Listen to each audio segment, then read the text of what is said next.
चलिए, भारत के यवन राज्य, ठीक है, भारत पर आक्रमण करने वाले विदेशी आक्रमण का जो क्रम है, पहले हिंद यूनानी, कौन सा? पहले हिंद यूनानी, उसके बाद है शक, शक के बाद पल्लव, पल्लव के बाद कुषाण, ठीक है। तो पहले कौन है? हिंद यूनानी, पहले कौन है? हिंद यूनानी, उसके बाद शक, शक के बाद पल्लव, पल्लव के बाद कुषाण। हिंद यूनानी, शक, पल्लव और कुषाण, शक, पल्लव और कुषाण। सेल्यूकस के द्वारा स्थापित पश्चिमी तथा मध्य एशिया के विशाल साम्राज्य को यह अक्षुण्ण बनाए रखा था एंटियोकस प्रथम ने। किसने? एंटियोकस प्रथम। एंटियोकस द्वितीय के शासनकाल में विद्रोह के फलस्वरूप उसके अनेक प्रांत जो है स्वतंत्र हुए थे, अनेक प्रांत जो है स्वतंत्र हुए थे। बैक्टीरिया विद्रोह का नेतृत्व किया था डियोडोरस प्रथम ने। किसने? बैक्टीरिया विद्रोह का नेतृत्व किसने किया? डियोडोरस प्रथम। और बैक्टीरिया जो है एक हिंदुकुश पर्वत के उत्तर में मध्य एशिया का भाग है। एक जगह का नाम है बैक्टीरिया, और उस जगह पर जो विद्रोह हुआ था उसको नाम से जाना जाता है। किस नाम से? बैक्टीरिया विद्रोह। बैक्टीरिया विद्रोह का नेतृत्व किया था डियोडोरस प्रथम ने। किसने किया था? डियोडोरस प्रथम। बैक्टीरिया पर शासन करने वाला जो राजा था डियोडोरस प्रथम, डियोडोरस द्वितीय, यह Euthydemus, Demetrius, Menander, Eucratides, anti, यह ऑर्किडस और एक था हर्मिक्स। ये सब बैक्टीरिया पर शासन करने वाला प्रमुख शासक था। चलिए एक बार रिपीट बताएंगे। भारत पर आक्रमण करने वाला यह विदेशी आक्रमणकारियों का क्रम पहले कौन सा? हिंद यूनानी के बाद शक के बाद पल्लव के बाद सेल्यूकस के द्वारा स्थापित पश्चिमी तथा मध्य एशिया के विशाल साम्राज्य को अक्षुण्ण बनाए रखा किसने? एंटियोकस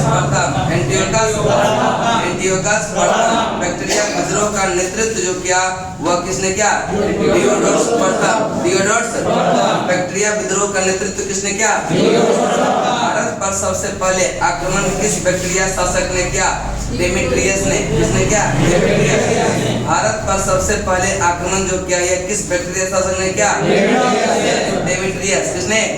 अफगानिस्तान, पंजाब एवं सिंध के बहुत बड़े भाग पर अधिकार कर लिया था। किसने? डेमेट्रियस। किसने? डेमेट्रियस अपना राजधानी बनाया साकल में। कहाँ पर? डेमेट्रियस अपना राजधानी कहाँ बनाया? डेमेट्रियस अपना राजधानी बनाया। और हिंद यूनानी, यह बैक्टीरिया यूनानी, यह अधिक विख्यात जो है वह मिनांडर। कौन है? मिनांडर। हिंद यूनानी शासकों में यह सबसे अधिक विख्यात जो है वह कौन है? मिनांडर। यह मिनांडर कौन है? मिनांडर। इसके राजधानी जो था साकल। कहाँ था? साकल। साकल पड़ता है सियालकोट, पाकिस्तान। सियालकोट।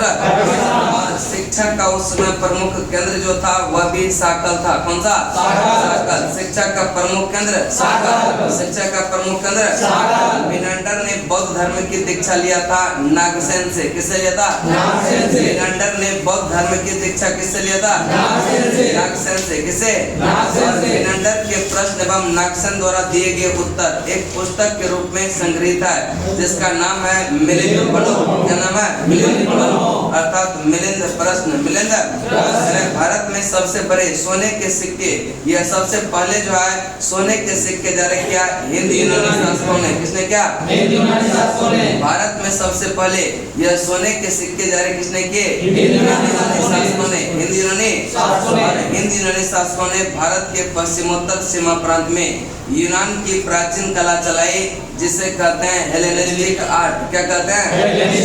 Hellenistic art. और इसका उत्तम उदाहरण है गंधार कला। कौन सा? गंधार कला। भारत में पर्दे का प्रचलन आरंभ कर भारतीय नाट्य कला के विकास में योगदान किसने किया? किसने किया? भारत में पर्दे का प्रचलन आरंभ कर भारतीय नाट्य कला के विषय में योगदान किसने किया? यूनानियों ने। किसने? पर्दा जो है यूनानियों का देन है, इसीलिए इसको यवनिका के नाम से प्रसिद्ध है। किस नाम से? यवनिका के नाम से। यवनिका के नाम से। एक बार रिपीट बताएंगे। भारत पर सबसे पहले आक्रमण करने वाला जो बैक्टीरिया शासक था वह कौन था? यह डेमेट्रियस। कौन है? डेमेट्रियस। और डेमेट्रियस ने अफगानिस्तान, पंजाब एवं सिंध के बहुत बड़े भाग पर अधिकार किसने किया? डेमेट्रियस ने। किसने किया? डेमेट्रियस अपना राजधानी कहाँ बनाया? कहाँ पर? और हिंद यूनानी या बैक्ट्रिया यूनानी का या कहा जा किसको? ये डेमेट्रियस। हिंद यूनानी या बैक्ट्रिया यूनानी कहा जाए तो किसको? यह डेमेट्रियस। और हिंद यूनानी शासकों में सबसे अधिक जो है विख्यात जो था वह कौन था? मिनांडर। कौन था? इसका राजधानी सागर। राजधानी सागर। और शिक्षा का प्रमुख केंद्र भी था। शिक्षा का प्रमुख केंद्र मिनांडर ने यह बौद्ध धर्म की दीक्षा लिया था। किससे? नागसेन से। किससे? नागसेन से। मिनांडर के प्रश्न एवं नागसेन द्वारा दिए गए उत्तर क्या जो है एक पुस्तक में के रूप में संग्रहित है, जिसका नाम क्या है? क्या नाम है? और भारत में सबसे पहले सोने का सिक्का किसने जारी किया? हिंद यूनानी शासकों ने। हिंद यूनानी। नेक्स्ट है, हिंद यूनानी शासकों ने भारत के पश्चिमोत्तर सीमा प्रांत में यूनान की प्राचीन यह कला चलाई, जिसे कहते हैं क्या? Hellenistic art. हेलेनिस्टिक। और इसका उत्तम उदाहरण है कौन सा? गांधार। अरब में पर्दे का प्रचलन आरंभ कर भारतीय नाट्य कला के विकास में योगदान किसने दिया? यूनानियों ने। किसने? और पर्दा यूनानियों का देन था, इसलिए इसको यवनिका के नाम से प्रसिद्ध हुआ। किस नाम से? यवनिका के नाम से। अगला है आपका शक। कौन सा? शक। करे यूनानी के बाद जो आया वह शक। कौन आया? यूनानी के बाद कौन आया? और शक कितने शाखा में विभाजित था? शाखा में। कितने शाखा में? यूनानी के बाद शक आया और शक जो है 5 शाखाओं में विभाजित था। कितने शाखाओं में? 5 शाखाओं में विभाजित था। और पहली शाखा जो था अफगानिस्तान। पहली शाखा पहली शाखा अफगानिस्तान। पहली शाखा और दूसरी शाखा पंजाब। दूसरी शाखा तीसरा शाखा जो था मथुरा। तीसरा शाखा तीसरा शाखा और चौथी शाखा पश्चिमी भारत। पश्चिमी। और यह 5वां जो था आपका ऊपरी दक्कन। ऊपरी दक्कन यानी मध्य भारत का क्षेत्र। मध्य भारत का। चलिए बताएंगे यूनानी को जो बात कौन सा आया? शक जो कितने शाखा में विभाजित था? पहली शाखा अफगानिस्तान। पहली शाखा पहली शाखा दूसरी शाखा दूसरी शाखा तीसरी शाखा तीसरी शाखा और चौथी शाखा यह पश्चिम भारत।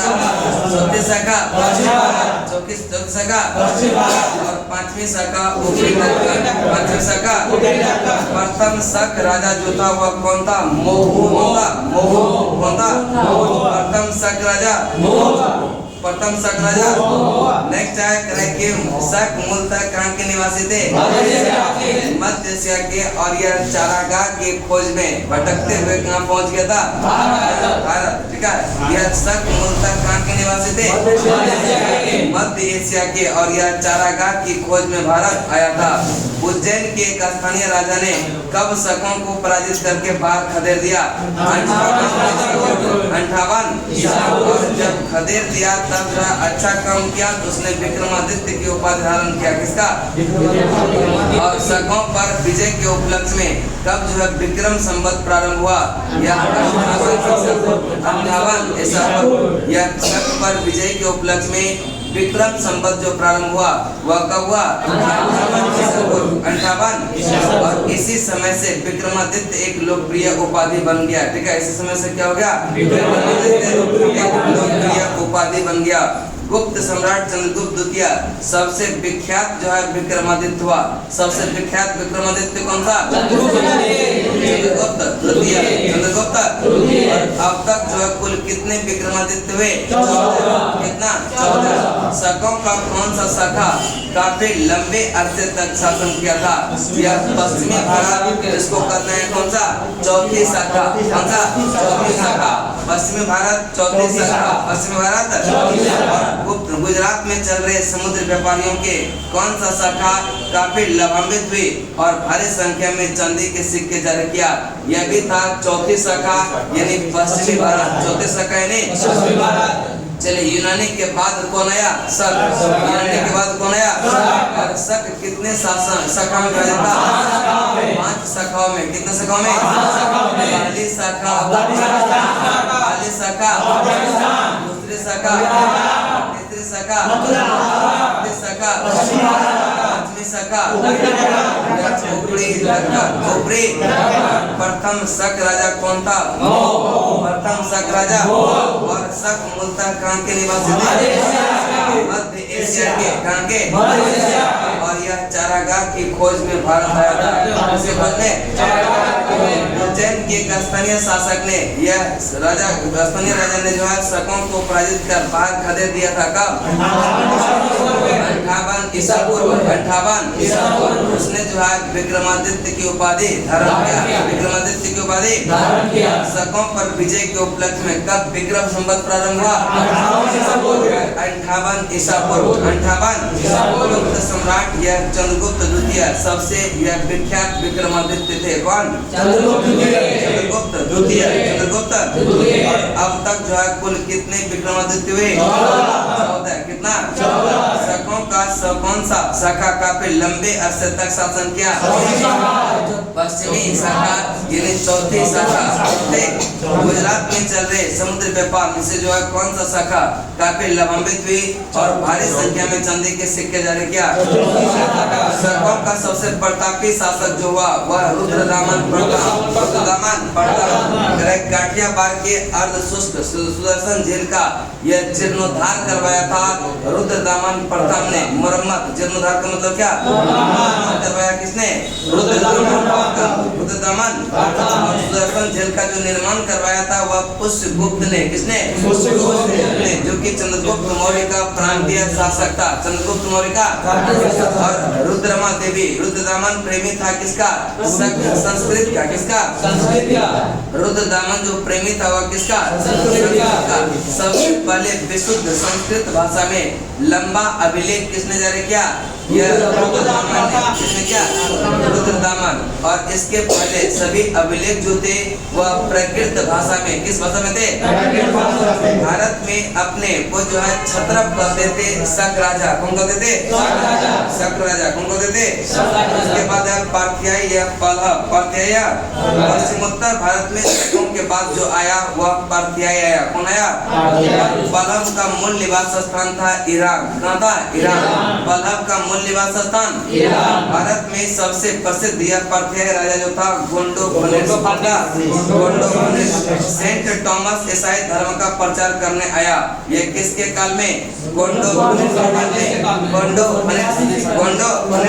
तख्ते वही अभिलेख पेशावर से प्राप्त किया। यह किसके काल में? गोंडोफोनिस के काल में। चले एक बार रिपीट बताएंगे। शक का सबसे प्रतापी राजा कौन हुआ? रुद्रदामन। शकों का सबसे प्रतापी शासक कौन हुआ? रुद्रदामन। और काठियावाड़ के अर्धशुष्क सुदर्शन झील का जीर्णोद्धार किसने करवाया? रुद्रदामन।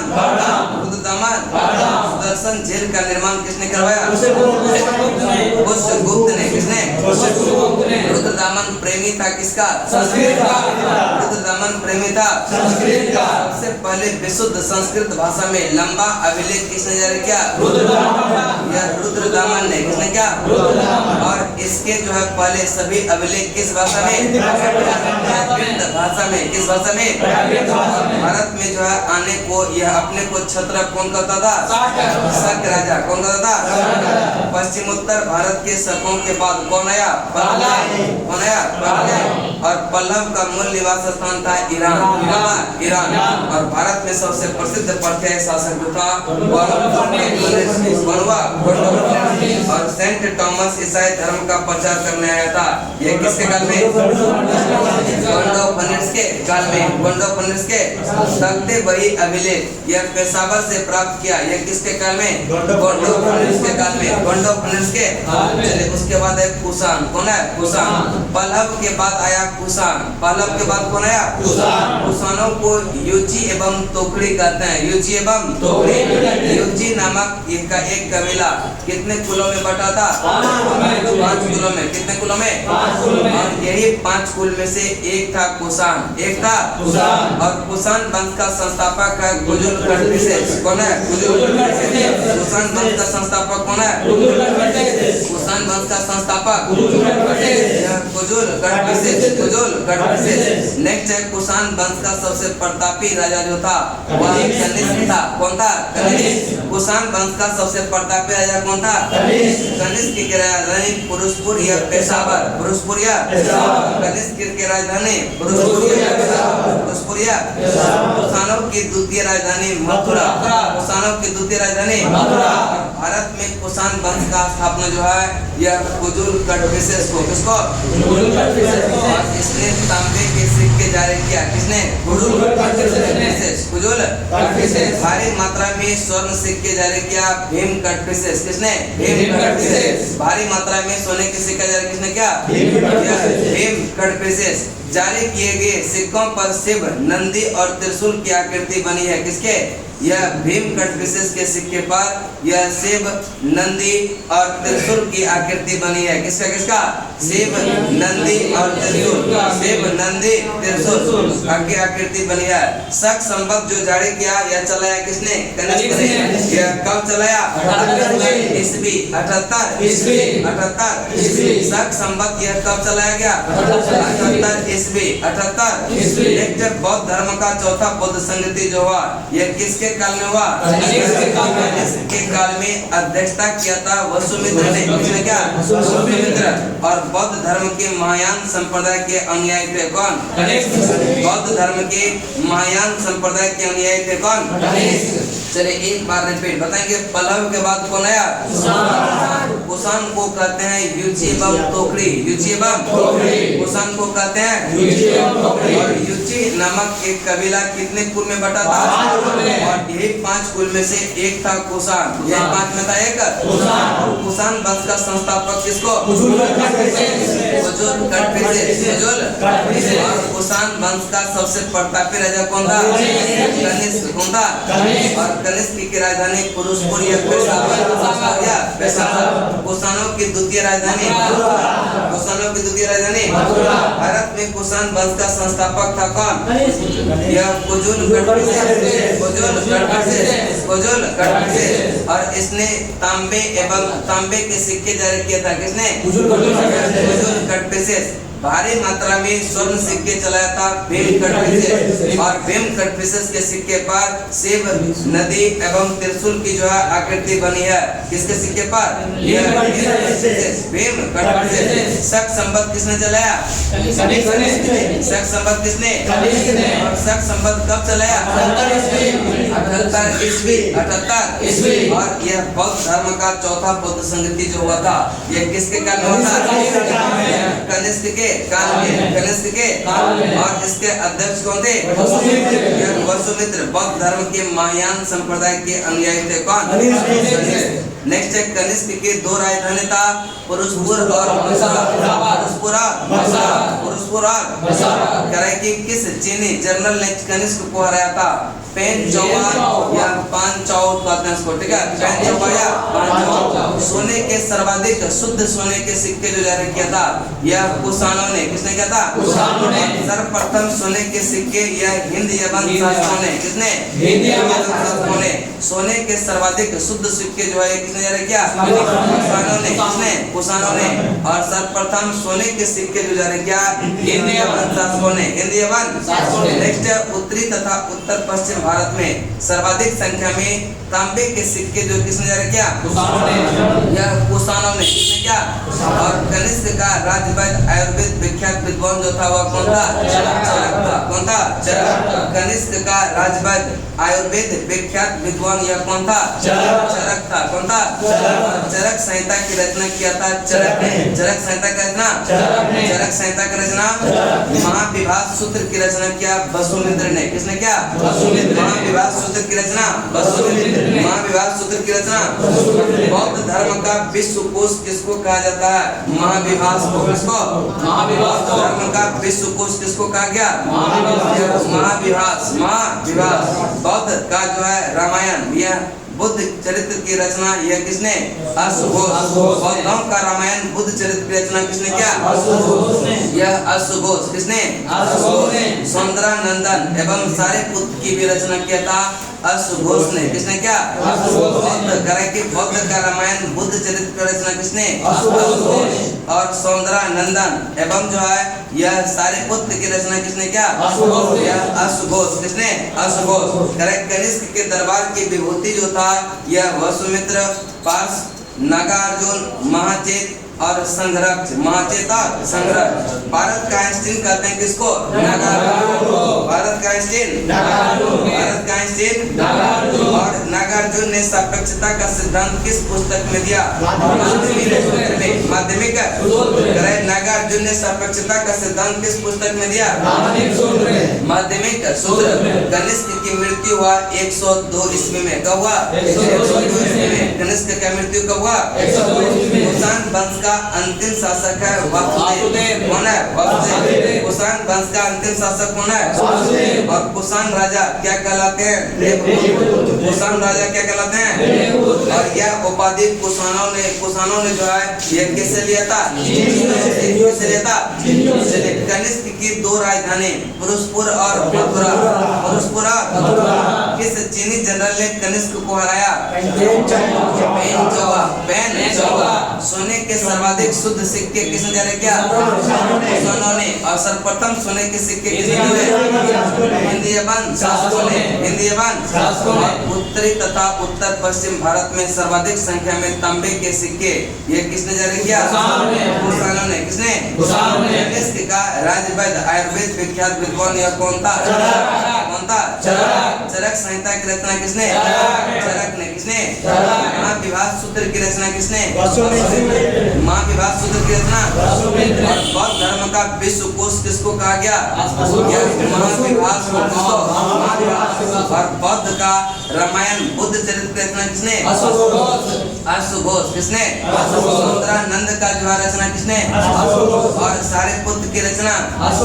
कनिष्क के दरबार की विभूति वसुमित्र, पार्श, नागार्जुन, महाचेत और एक संघरक्ष। कौन है? संघरक्ष। भारत का आइंस्टीन किसे कहते हैं? भारत का आइंस्टीन नागार्जुन ने सापेक्षता का सिद्धांत किस पुस्तक में दिया? माध्यमिक सूत्र। माध्यमिक। कनिष्क की मृत्यु कब हुई? 102 ईस्वी। 102। और कुषाण वंश का अंतिम शासक वासुदेव। कौन है? वासुदेव। कुषाण वंश का अंतिम शासक वासुदेव। और कुषाण राजा क्या कहलाते हैं? देवपुत्र। क्या कहलाते हैं? देवपुत्र। और यह उपाधि कुषाणों ने किससे लिया? चीनियों से। किससे? गंधार शैली एवं मथुरा शैली का विकास यह किसके शासनकाल में हुआ? कनिष्क के शासनकाल में। कनिष्क के। गंधार कला के लिए प्रसिद्ध है तक्षशिला। गंधार कला के लिए प्रसिद्ध है। कुषाण कालीन मूर्तियों का संग्रह यह अधिक मात्रा में कहाँ है? यह मथुरा संग्रहालय। मथुरा संग्रहालय। रेशम मार्ग पर नियंत्रण रखने वाले यह शासकों में सबसे प्रसिद्ध जो है वह है कुषाण। कौन सा? कुषाण। रेशम मार्ग पर नियंत्रण रखने वाले शासकों में सबसे प्रसिद्ध कौन है? कुषाण। और रेशम मार्ग का आरंभ किसने किया? कनिष्क ने। रेशम मार्ग का आरंभ किसने किया? और रेशम बनाने की तकनीक का आविष्कार सबसे पहले जो है यह चीन में। चीन में। रेशम बनाने की तकनीक का आविष्कार सबसे पहले कहाँ हुआ? कुषाण काल में सबसे अधिक विकास किस क्षेत्र में हुआ? कला के क्षेत्र में। वास्तुकला के। बुद्ध के यह खड़ी प्रतिमा का निर्माण जो हुआ यह कुषाण काल में। किस काल में? कुषाण। कनिष्क के अभिलेखों में उसे कहा गया देवपुत्र या साहिसा नुसाही। करेक्ट। कनिष्क के अभिलेखों में उसे कहा गया देवपुत्र या उसको साहिसा नुसाही। चलिए एक बार रिपीट बताएंगे। गंधार शैली एवं जो है मथुरा शैली का विकास किसके काल में हुआ था? कनिष्क के काल में। कनिष्क के। गंधार कला के लिए प्रसिद्ध है गंधार कला के लिए प्रसिद्ध है। कुषाण कालीन मूर्तियों का संग्रह अधिक मात्रा में कहाँ? मथुरा संग्रहालय। मथुरा संग्रहालय। और रेशम मार्ग पर नियंत्रण रखने वाले शासकों में सबसे प्रसिद्ध है कौन? कुषाण। कौन है? कुषाण। और रेशम मार्ग का यह आरंभ किसने कराया? यह कनिष्क ने। किसने? और रेशम बनाने की तकनीक का आविष्कार सबसे पहले कहाँ हुआ? चीन में। कहाँ पर? और कुषाण काल में जो है यह सबसे अधिक विकास किस क्षेत्र में हुआ था? वास्तुकला के क्षेत्र में। वास्तुकला के। और बुद्ध की खड़ी प्रतिमा का निर्माण यह कुषाण काल में, किस काल में? और कनिष्क के अभिलेखों में उसे देवपुत्र या साहेसा नुसाहे कहा गया। देवपुत्र या साहेसा नुसाहे, साहेसा नुसाहे, ठीक है। इसका कुछ इंपोर्टेंट क्वेश्चन आंसर नहीं भेजे थे, नहीं, इसको कल करवा देंगे, ठीक है। याद दिला दीजिएगा कि इसका छूटा हुआ, ठीक है। चलो उसके बाद चलते हैं संगम युग। कौन सा? संगम युग। जिस साहित्य, ठीक है, जिस साहित्य से ऐतिहासिक युग के प्रारंभ में दक्षिण भारत का क्रमबद्ध इतिहास मिला उसको कहते हैं क्या? संगम साहित्य। संगम, जिस साहित्य में ऐतिहासिक युग के प्रारंभ में दक्षिण भारत का क्रमबद्ध इतिहास मिला उसे कहते हैं क्या? संगम। संगम का शाब्दिक अर्थ होता है परिषद अथवा गोष्ठी। परिषद अथवा संगम का शाब्दिक अर्थ क्या होता है? परिषद अथवा गोष्ठी। परिषद में कौन एकत्र ये होते थे? तमिल कवि और विद्वान। ये जो परिषद होता था इसमें एकत्रित होता था तमिल कवि और विद्वान। तमिल कवि और विद्वान, तमिल कवि और विद्वान। नेक्स्ट है कि प्रत्येक कवि अथवा यह लेखक अपनी रचनाओं को किसके समक्ष प्रस्तुत करता था? संगम के समक्ष। किसके समक्ष? संगम के समक्ष। और इसकी स्वीकृति यह प्राप्त हो जाने के बाद ही यह किसी भी रचना का प्रकाशन संभव होता था। अगर जो है वहाँ पे रचना ला के रखा जाता था और जिसको स्वीकृति मिलता था तभी उसका प्रकाशन हो पाता था, नहीं तो नहीं। पांड्य राजाओं के संरक्षण में कुल कितने संगम हुआ? 3 संगम हुआ। कितना संगम? 3। पांड्य राजाओं के संरक्षण में कुल कितना संगम हुआ? 3 संगम। संगम में संकलित साहित्य को कहते हैं संगम साहित्य। क्या कहेंगे?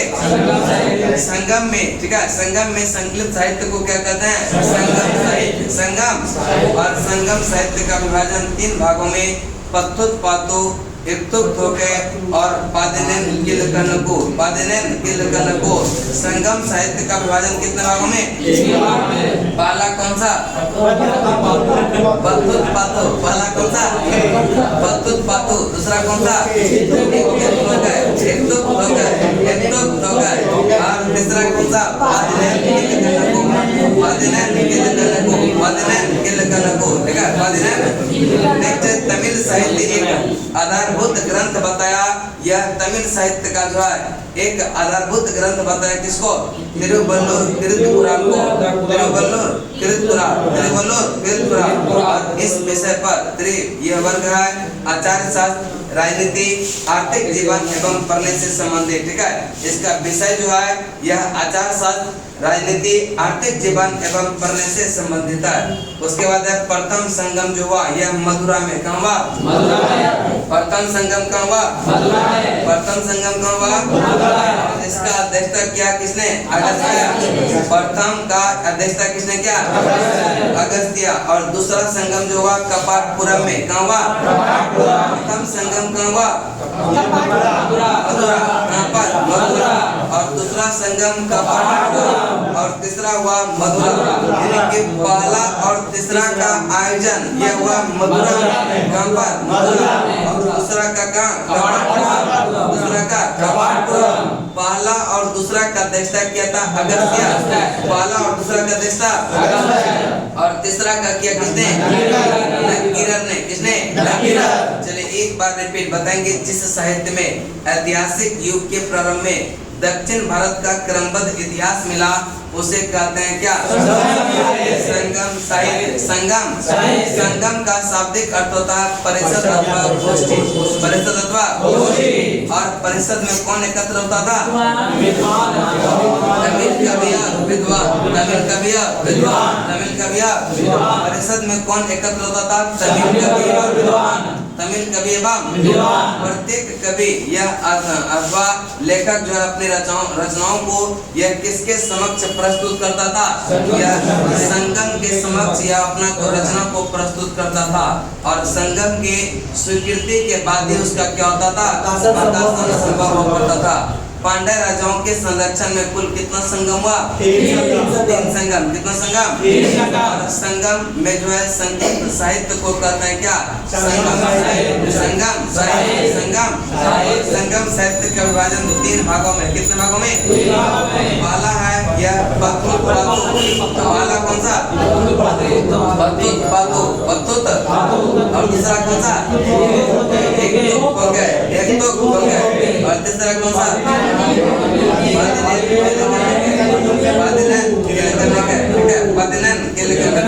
नेक्स्ट तमिल साहित्य एक आधारभूत ग्रंथ बताया गया। ये किसको? और ग्रह के प्रथम संगम कहाँ हुआ? मथुरा। प्रथम संगम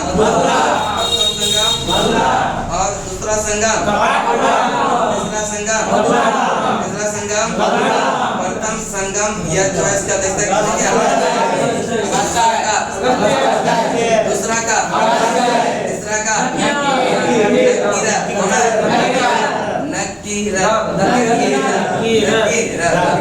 ये संगम साहित्य थोड़ा सा समझना अजीब टाइप का है। चलिए नेक्स्ट चलते हैं। कि कवियों और विद्वान के परिषद के लिए संगम नाम का प्रयोग हुआ 7वीं सदी के प्रारंभ में, 7वीं सदी के। और यह कि किसने किया? यह शैव संघ था जिसका नाम था तिरुनावुकरसु। क्या नाम था? तिरुनावुकर। एक उत्कृष्ट रचना, ठीक है।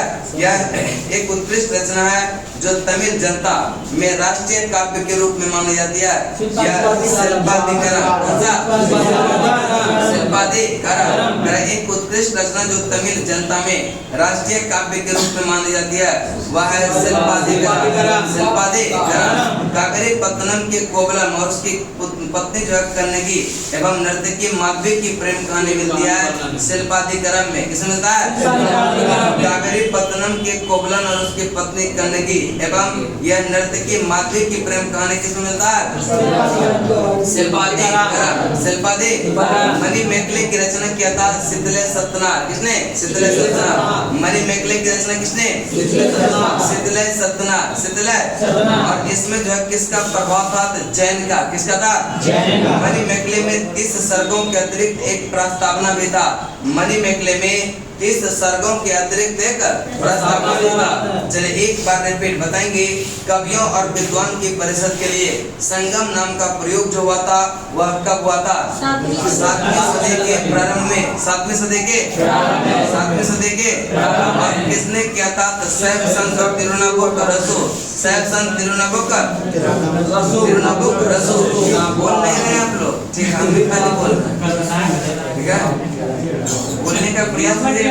हिंदी नहीं पढ़ना, क्या हो गया? नाम क्या है? बोलवा रहे हैं ना। जब दे रहे हैं तो बोलने का प्रयास नहीं करते हैं। जब बोलिएगा तब ना मजा आएगा।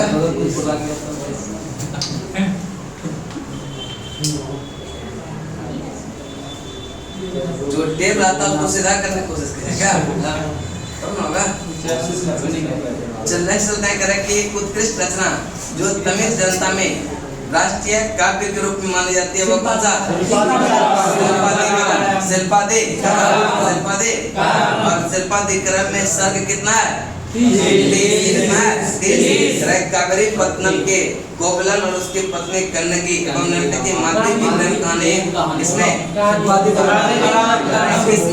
कहानी शिल्पाधिकरण। मणिमेखले की रचना किसने किया? शीतले सत्यनारायण। और इसमें जो है किसका प्रभाव था? जैन का। नेक्स्ट चलते हैं आगे। करेक्ट मणिमेखले में यह 30 सर्गों के अतिरिक्त एक प्रस्तावना भी था। मणिमेखले में 30 सर्गों के अतिरिक्त क्या था? राजकुमार उदय कुमारन एवं मणिमेखले की प्रेम कहानी मिलती है मणिमेखले में। किस मिलती है? और इस ग्रंथ की कहानी यह दार्शनिक एवं शास्त्रार्थ संबंधी बातों पर बनाई गई। मणिमेखले का किसका? मणिमेखले। किस ग्रंथ की कहानी दार्शनिक एवं शास्त्रार्थ संबंधी बातों पर के लिए बनाई गई? मणिमेखले। कौन सा? नीलकंठ शास्त्री के अनुसार मणिमेखले बौद्ध लेखक के किस कृति पर आधारित है? न्याय प्रवेश।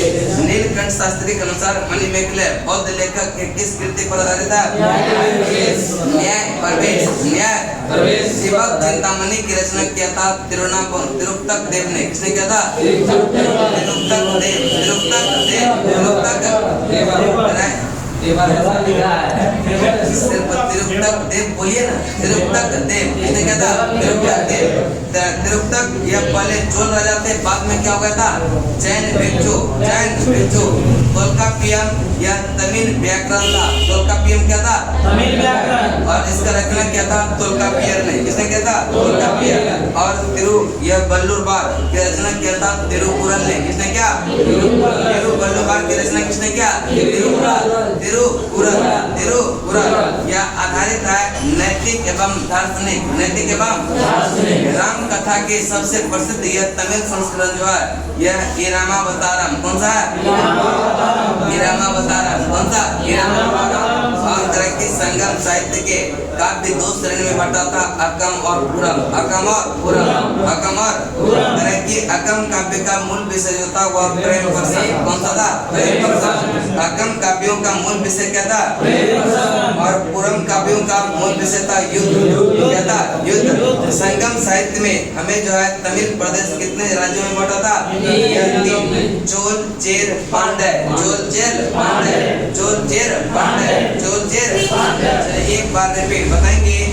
नीलकंठ शास्त्री के अनुसार मणिमेगले बौद्ध लेखक के किस कृति पर आधारित है? न्याय प्रवेश। जीवक चिंतामणि की रचना किसने किया?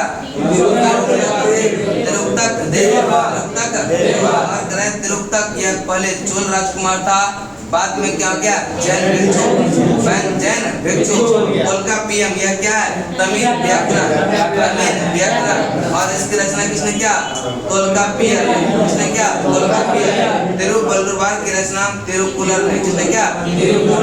आधारित है नैतिक एवं दार्शनिक राम कथा के जो है सबसे प्रसिद्ध तमिल संस्करण जो है यह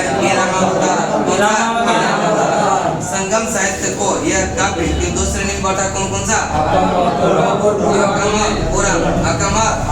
अकम काव्यों का मूल विषय जो था वह क्या था? प्रेम प्रसंग। और पुरम काव्यों का मूल विषय कौन सा? युद्ध। और संगम साहित्य में हमें तमिल प्रदेश जो है कितने राज्यों में विभक्त होता है? माला है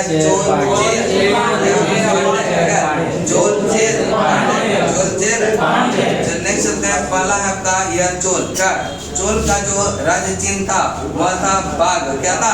बाघ। चोल का राज्य चिन्ह क्या था? और चेर का था धनुष। चेर का क्या था? धनुष। पांड्य का मछली।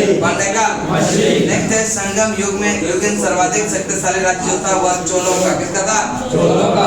संगम युगिन में यह सर्वाधिक शक्तिशाली राज्य कौन सा था?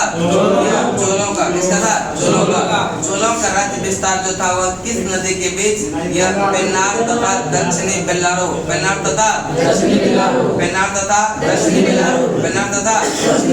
चोल जो है सबसे प्रतापी राजा जो था चोलों का चोलों का सबसे प्रतापी राजा कौन था? और करिकाल किस मतयुनि का था? ब्राह्मण मतयुनि का। करिकाल किस मतयुनि का था? ब्राह्मण मतयुनि का। ब्राह्मण धर्म का राजकीय संरक्षक किसने प्रदान किया गया? करिकाल। कुहार पत्तनम का निर्माण किसके काल में हुआ था? करिकाल के। किसके काल में? करिकाल। कुहार पत्तनम का निर्माण किसके काल में? करिकाल। किसके समय? किसने कावेरी नदी के मुहाने पर बांध बनवाया तथा सिंचाई करने के लिए नहरों का निर्माण करवाया? यह करिकाल। किसने? करिकाल को संगीत के सप्त स्वरों का यह विशेषज्ञ किसने बताया गया? वेरुना नुनुपादे। ठीक है। नेक्स्ट है कि संगम युग का दूसरा यह राज्य किसका था? चेरों का। और आधुनिक यह केरल प्रांत में पड़ता है। किस प्रांत में? चले एक बार रिपीट करते हैं, बताएंगे। चोल का राज्य चिन्ह क्या था? क्या था? और चेर का क्या था? और पांड्य का क्या था? मछली। पांड्य का क्या था? संगम युगिन में सर्वाधिक शक्तिशाली जो राज्य हुआ वह चोलों का। किसका हुआ? और चोलों का राज्य विस्तार किस नदी के बीच था? पेन्नार और दक्षिणी बेल्लारो। चोलों का सबसे प्रतापी राजा कौन? चोलों का सबसे प्रतापी राजा कार्यकाल किस मतायुनि का था? ब्राह्मण मतायुनि का। ब्राह्मण धर्म का राजकीय संरक्षक किससे प्रदान किया गया?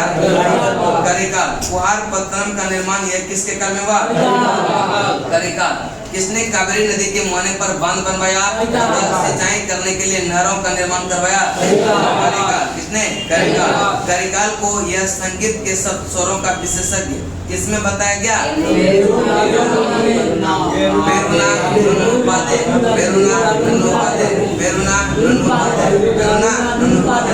संगम युग का दूसरा राज्य कौन सा हुआ? यह चेरों का। किसका हुआ? चेरों का।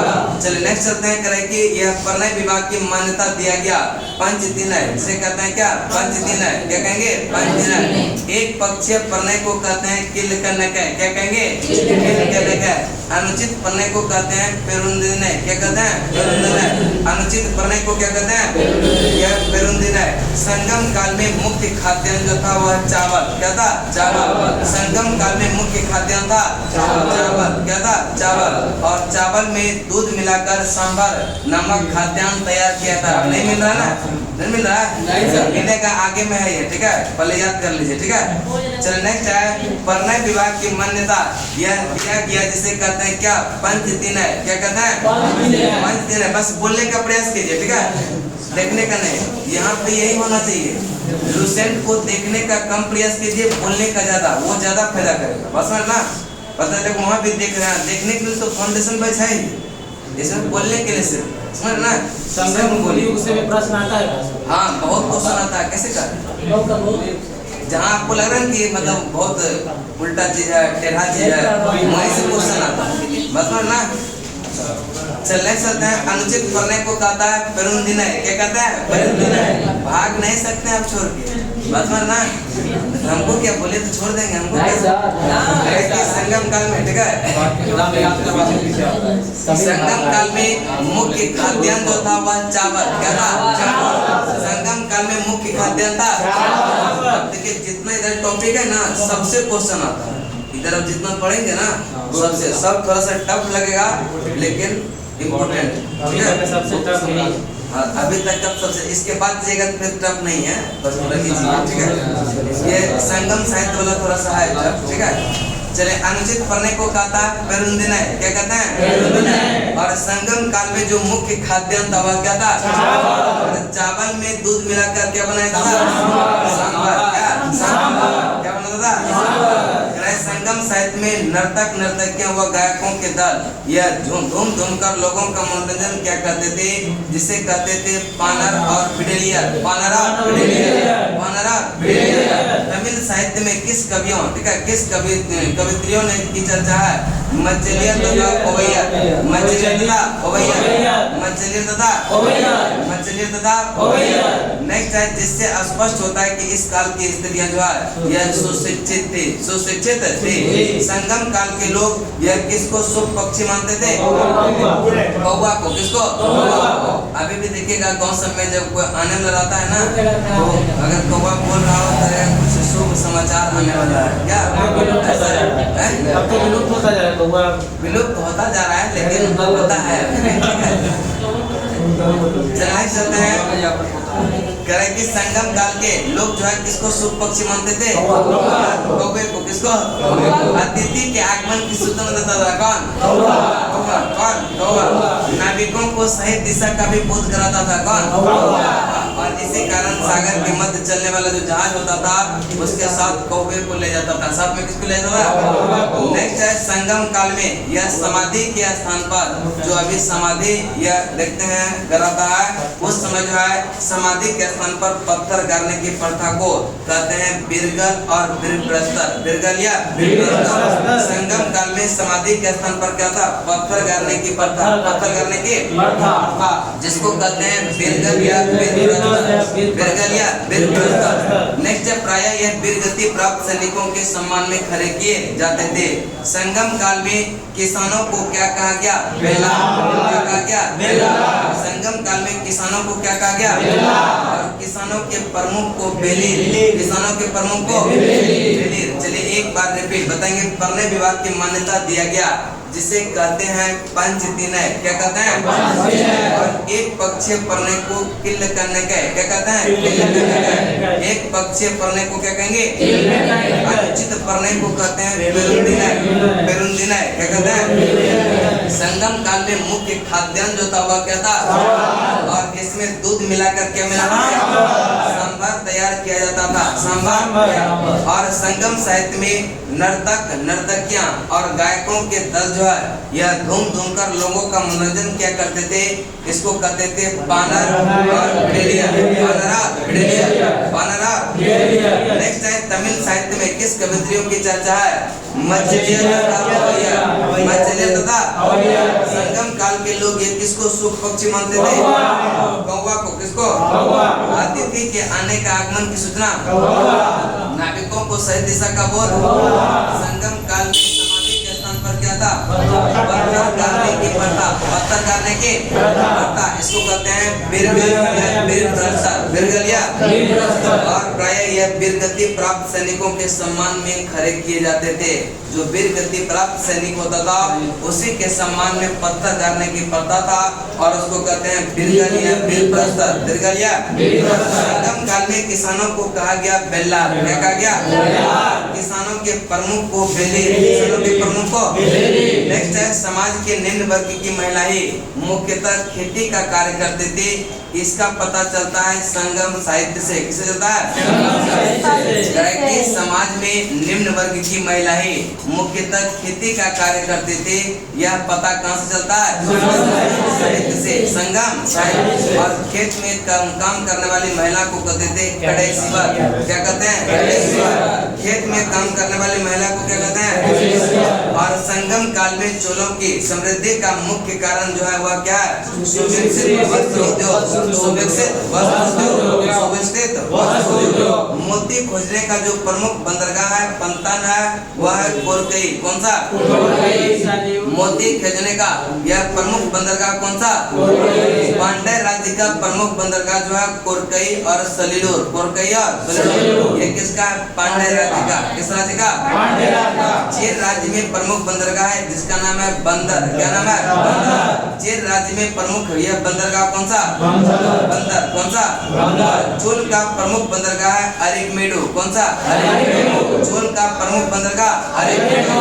चोल का प्रमुख बंदरगाह अरिकमेडु। किस बंदरगाह से रोम के साथ व्यापार होता था? यह अरिकमेडु से। किससे? अरिकमेडु से। करेक्ट। किस? देखिए ये सब खोजो लिए नहीं, सब वीर है, मिलेगा कैसे? ठीक है। नेक्स्ट है चोल का प्रमुख बंदरगाह है अरिकमेडु। कौन सा? अरिकमेडु। नेक्स्ट है किस बंदरगाह से रोम के साथ व्यापार होता था? अरिकमेडु के। किसके साथ? कि अरिकमेडु की खुदाई से पता चलता है रोमन बस्ती का, रोमन बस्ती का। अरिकमेडु की खुदाई से पता चलता है। खुदाई जो हुआ था 1945 में, खुदाई कब हुआ था? मनके की कारखाना यह मिला है कहाँ से? अरिकमेडु से। मनके की कारखाना, मनके की कारखाना कहाँ से? इसमें अरिकमेडु को यह पेडोक कहा गया, पेरिप्लस में। किसमें कहा गया? इसमें अरिकमेडु को पेडोक कहा गया, पेरिप्लस में। किसमें? नेक्स्ट है करेक्ट। किस काल में मिस्र के एक नाविक या हिप्पोलस ने मानसूनी हवाओं के सहारे बड़े जहाज से सीधे समुद्र पार कर सकने की विधि खोजी? संगम का। तमिल देश का प्राचीन देवता कौन है? तमिल देश का प्राचीन देवता कौन सा? और कालांतर में उसका नाम है सुब्रमण्यम। कालांतर में उसका नाम क्या है? इस हिंदू धर्म में स्कंद कार्तिकेय को किसका पुत्र माना गया? शिव पार्वती का, शिव पार्वती। और स्कंद का अन्य नाम है कुमार। क्या नाम है? कुमार। स्कंद का अन्य नाम क्या है? मरुगन का प्रतीक है मुर्गा। क्या है? मुर्गा। चलिए एक बार रिपीट बताएंगे। समाज के निम्न वर्ग की महिलाएं मुख्यतः खेती का कार्य किया करते थे। यह इसका पता किससे चलता है? संगम साहित्य से। संगम साहित्य से। और खेत में काम करने वाले महिला को कहते थे गृहस्थी। क्या कहते हैं? और संगम काल में चोलों की समृद्धि का मुख्य कारण जो था वह क्या था? सुविकसित वस्त्र उद्योग। सुविकसित वस्त्र उद्योग। मोती खोजने का प्रमुख पत्तन कौन सा? कोरकई। कौन सा? कोरकई। मोती खोजने का प्रमुख पत्तन कौन सा? पांड्य राज्य का प्रमुख बंदरगाह है कोरकई। कौन सा? कोरकई। और सेल्यूलर, ठीक है, कोरकई का सेल्यूलर। चेर राज्य में प्रमुख बंदरगाह कौन सा? बंदर। कौन सा? बंदर। चोल का प्रमुख बंदरगाह है अरेकमेडू। चोल का प्रमुख बंदरगाह। और किस बंदरगाह से रोम के साथ व्यापार होता था?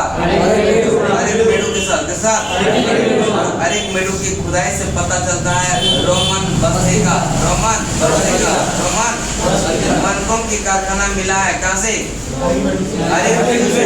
कहाँ से? अरेकमेडू से। मनकों की कारखाना कहाँ से? इसमें अरेकमेडू को पेडोक कहा गया। किसमें? पेरिप्लस।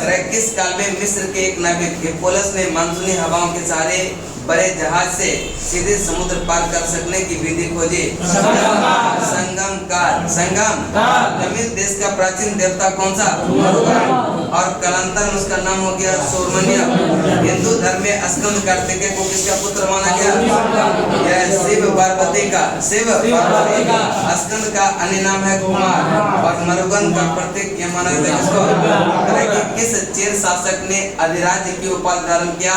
सेनगुट्टबन ने। किसने? सेनगुट्टबन। किस चेर शासक ने अधिराज्य की उपाधि धारण किया? सेनगुट्टबन। पत्तनी नामक यह धार्मिक संप्रदाय समाज में प्रतिष्ठित जो किया था वह सेनगुट्टबन ने। किसने? और संगम युग में तीसरा राज्य जो था पांड्य का। किसका था? कावेरी नदी के दक्षिण में। कावेरी नदी के। और राजधानी इसका मदुरा। राजधानी मदुरा। पांड्य राजाओं में सबसे शक्तिशाली जो था वह नेंडुजेलियन था। कौन था? पांड्य राजाओं में सबसे शक्तिशाली कौन था? और संगम युग में मंत्रियों को कहा जाता है अमायचान या अमायचा। अमायचान या अमायचा। अमायचान या। राजधानी में एक राज्यसभा होती थी जिसे क्या कहते थे? नालवय। क्या कहते हैं? नालवय। राजधानी में एक राज्यसभा होती है जिसे क्या कहते हैं? और राजा के साथ न्याय का कार्य कौन करता था? नालवय। राजा के साथ न्याय का कार्य। नालवय। राजा के साथ न्याय का कार्य। राजा के न्यायालय को यह मंडरम कहा जाता था। क्या कहता था? राजा के न्यायालय को क्या कहते थे? मंडरम। क्या कहते हैं? और चोरी तथा व्यभिचारी के लिए यह सजा दिया जाता था मृत्यु दंड का। किसका? मृत्यु दंड का।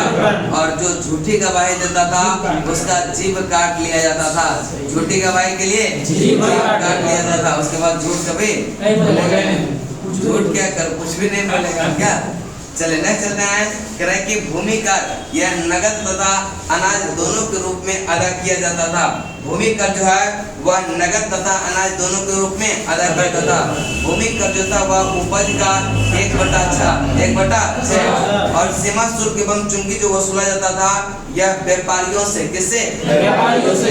कि सीमा शुल्क एवं चुंगी वसूला जाता था किससे? व्यापारियों से। सेना होती थी चतुरंगिनी। सेना होती थी चतुरंगिनी। चलिए एक बार रिपीट बताएंगे। किस चेर शासक ने अधिराज्य की उपाधि धारण किया था? सेनगुट्टबन। किसने? सेनगुट्टबन। पत्नी नामक यह धार्मिक संप्रदाय समाज में प्रतिष्ठित किसने किया? सेनगुट्टबन ने। संगम युग का तीसरा राज्य जो हुआ वह पांड्य। किसका? पांड्य। जो कावेरी नदी के दक्षिण में। कावेरी नदी के। और यह राजधानी जो था मदुरा। राजधानी मदुरा। पांड्य राजाओं में सबसे शक्तिशाली जो था वह कौन था? नेंडुजेलियन। नेंडो। संगम युग में मंत्रियों को कहा जाता था अमायचान। अमायचान या अमायचा। राजधानी में एक सभा होती थी जिसे कहते हैं क्या? नालवय। क्या कहते हैं? नालवय। और राजा के साथ न्याय का कार्य कौन करता है? और राजा के न्यायालय को कहा जाता है क्या? मंडरम। क्या कहते हैं? चोरी तथा व्यभिचारी के लिए यह राजा क्या था? उसका सजा यह मृत्यु दंड। क्या था? मृत्यु दंड। कि भूमि कर यह नगद तथा अनाज दोनों के रूप में लिया जाता था। और भूमि कर कितना? यह उपज का 6 भाग। सीमा शुल्क एवं चुंगी जो वसूला जाता था वो किससे? व्यापारियों से। किससे? और सेना होती थी चतुरंगिनी। सेना होती थी चतुरंगिनी, जिसके अश्व, रथ, गज एवं पैदल सिपाही जो है सम्मिलित होते थे। ठीक है, चलो उसके बाद आए सैनिकों को जो बुलाया जाता था नगारा एवं शंख बजाकर। नगारा एवं शंख बजाकर।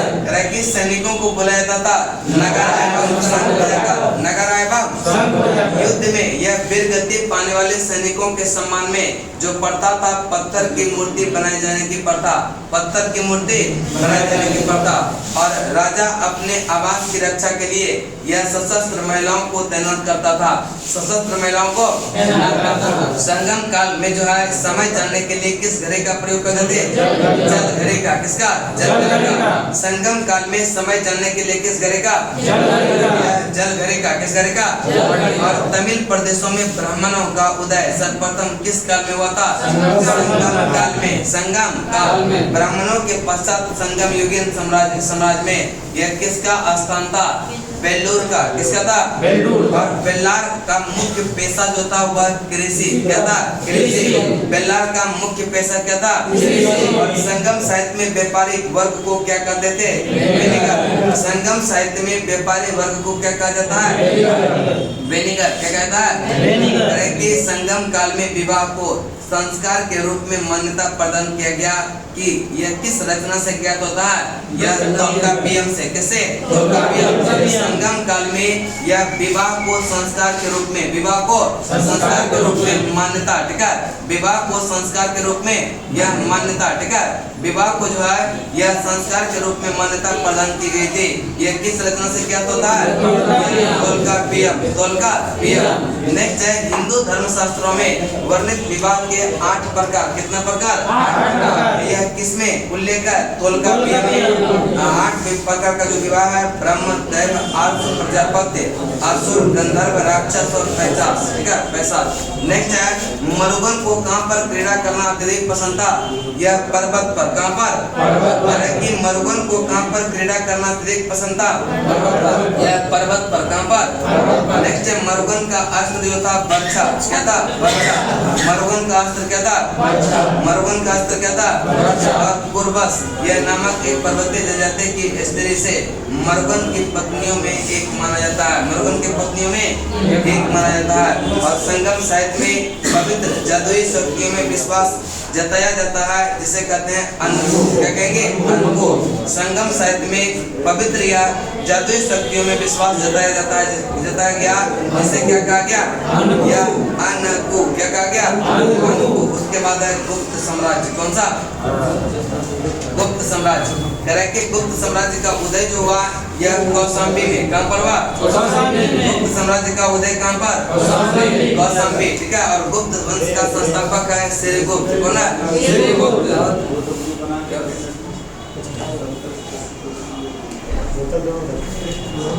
अब गर्मी करने लगा नहीं? गर्मी लगने लगा। अभी संगम काल चल रहा है। गर्मी ठंडा का मिश्रण है। अब जो है आ गए ना, अब गर्मी नहीं लगे। संगम काल एक दक्षिण भारत का था। वहाँ हमेशा सूर्य का प्रकाश रहता है। वहाँ के लोग देखिएगा जरा काला होता है, लेकिन वर्षा कभी भी हो जाता है। निकलिएगा ऐसे पूरा मौसम साफ है, पता चलेगा रास्ते में और ऐसा।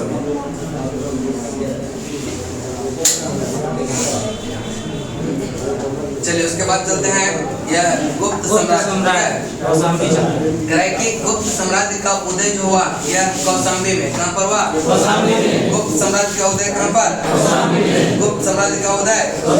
और गुप्त वंश का संस्थापक कौन है? गुप्त वंश का संस्थापक, गुप्त वंश का संस्थापक। और श्रीगुप्त को अधिराज कहा गया प्रभावती गुप्ता के पुनः ताम्रपत्र लेख में। ये एंशिएंट के बाद जो है ना मिडिएबल नहीं पढ़ाएंगे, इस बार मॉडर्न करवाएंगे। ठीक है, हाँ एंशिएंट मिडिएबल बाद में करवाएंगे। ठीक है, इस बार पहले। और अब जो स्टार्ट करेंगे ना टारगेट जब भी वो मॉडर्नाइज करेंगे। ठीक है, वो जगह से उसमें रुचि है। इसमें संगम जैसे मिल गया तो फिर हम भी आ जाएंगे। पढ़ना तो पड़ेगा, नौकरी लेकिन वो ज्यादा प्रभावशाली रहता है और लड़का सबको मन लगा क्या, उसके बाद पॉलिटिक्स कर उसके बाद पॉलिटिक्स कर देंगे क्या, मिलता जुलता है। हाँ सब मिलता जुलता है, ठीक है।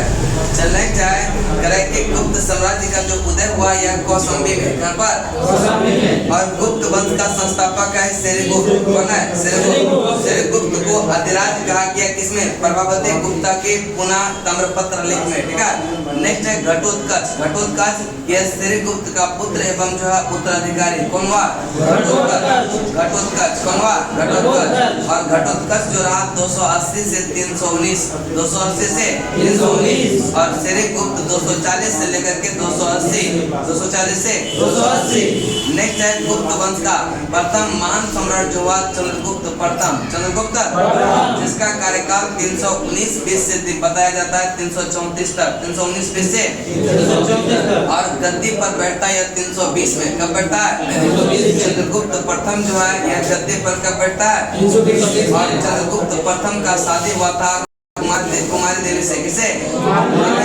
यह लिच्छवी राजकुमारी, लिच्छवी महाराजा धीराज की उपाधि धारण किया था चंद्रगुप्त प्रथम। चंद्रगुप्त प्रथम महाराजा धीराज की उपाधि किसने? गुप्त संवत की शुरुआत किया था चंद्रगुप्त प्रथम ने, चंद्रगुप्त। नेक्स्ट है उसके बाद आता है समुद्रगुप्त। कौन होता है? चंद्रगुप्त का यह चंद्रगुप्त प्रथम का उत्तराधिकारी जो हुआ वह कौन हुआ? समुद्रगुप्त। कौन हुआ? समुद्रगुप्त। समुद्रगुप्त की यह गद्दी पर बैठता है 335 में। समुद्रगुप्त यह गद्दी पर कब बैठता है? 335। भारत का नेपोलियन कहा जाता है समुद्रगुप्त को। किसको? समुद्रगुप्त को। भारत का नेपोलियन समुद्रगुप्त को यह कहा था B.A. स्मिथ ने। किसने कहा? और क्योंकि जो है यह आर्यवर्त के 9 शासकों और दक्षिणावर्त के 12 शासकों को पराजित किया था, इसलिए इसको भारत का नेपोलियन कहा जाता है।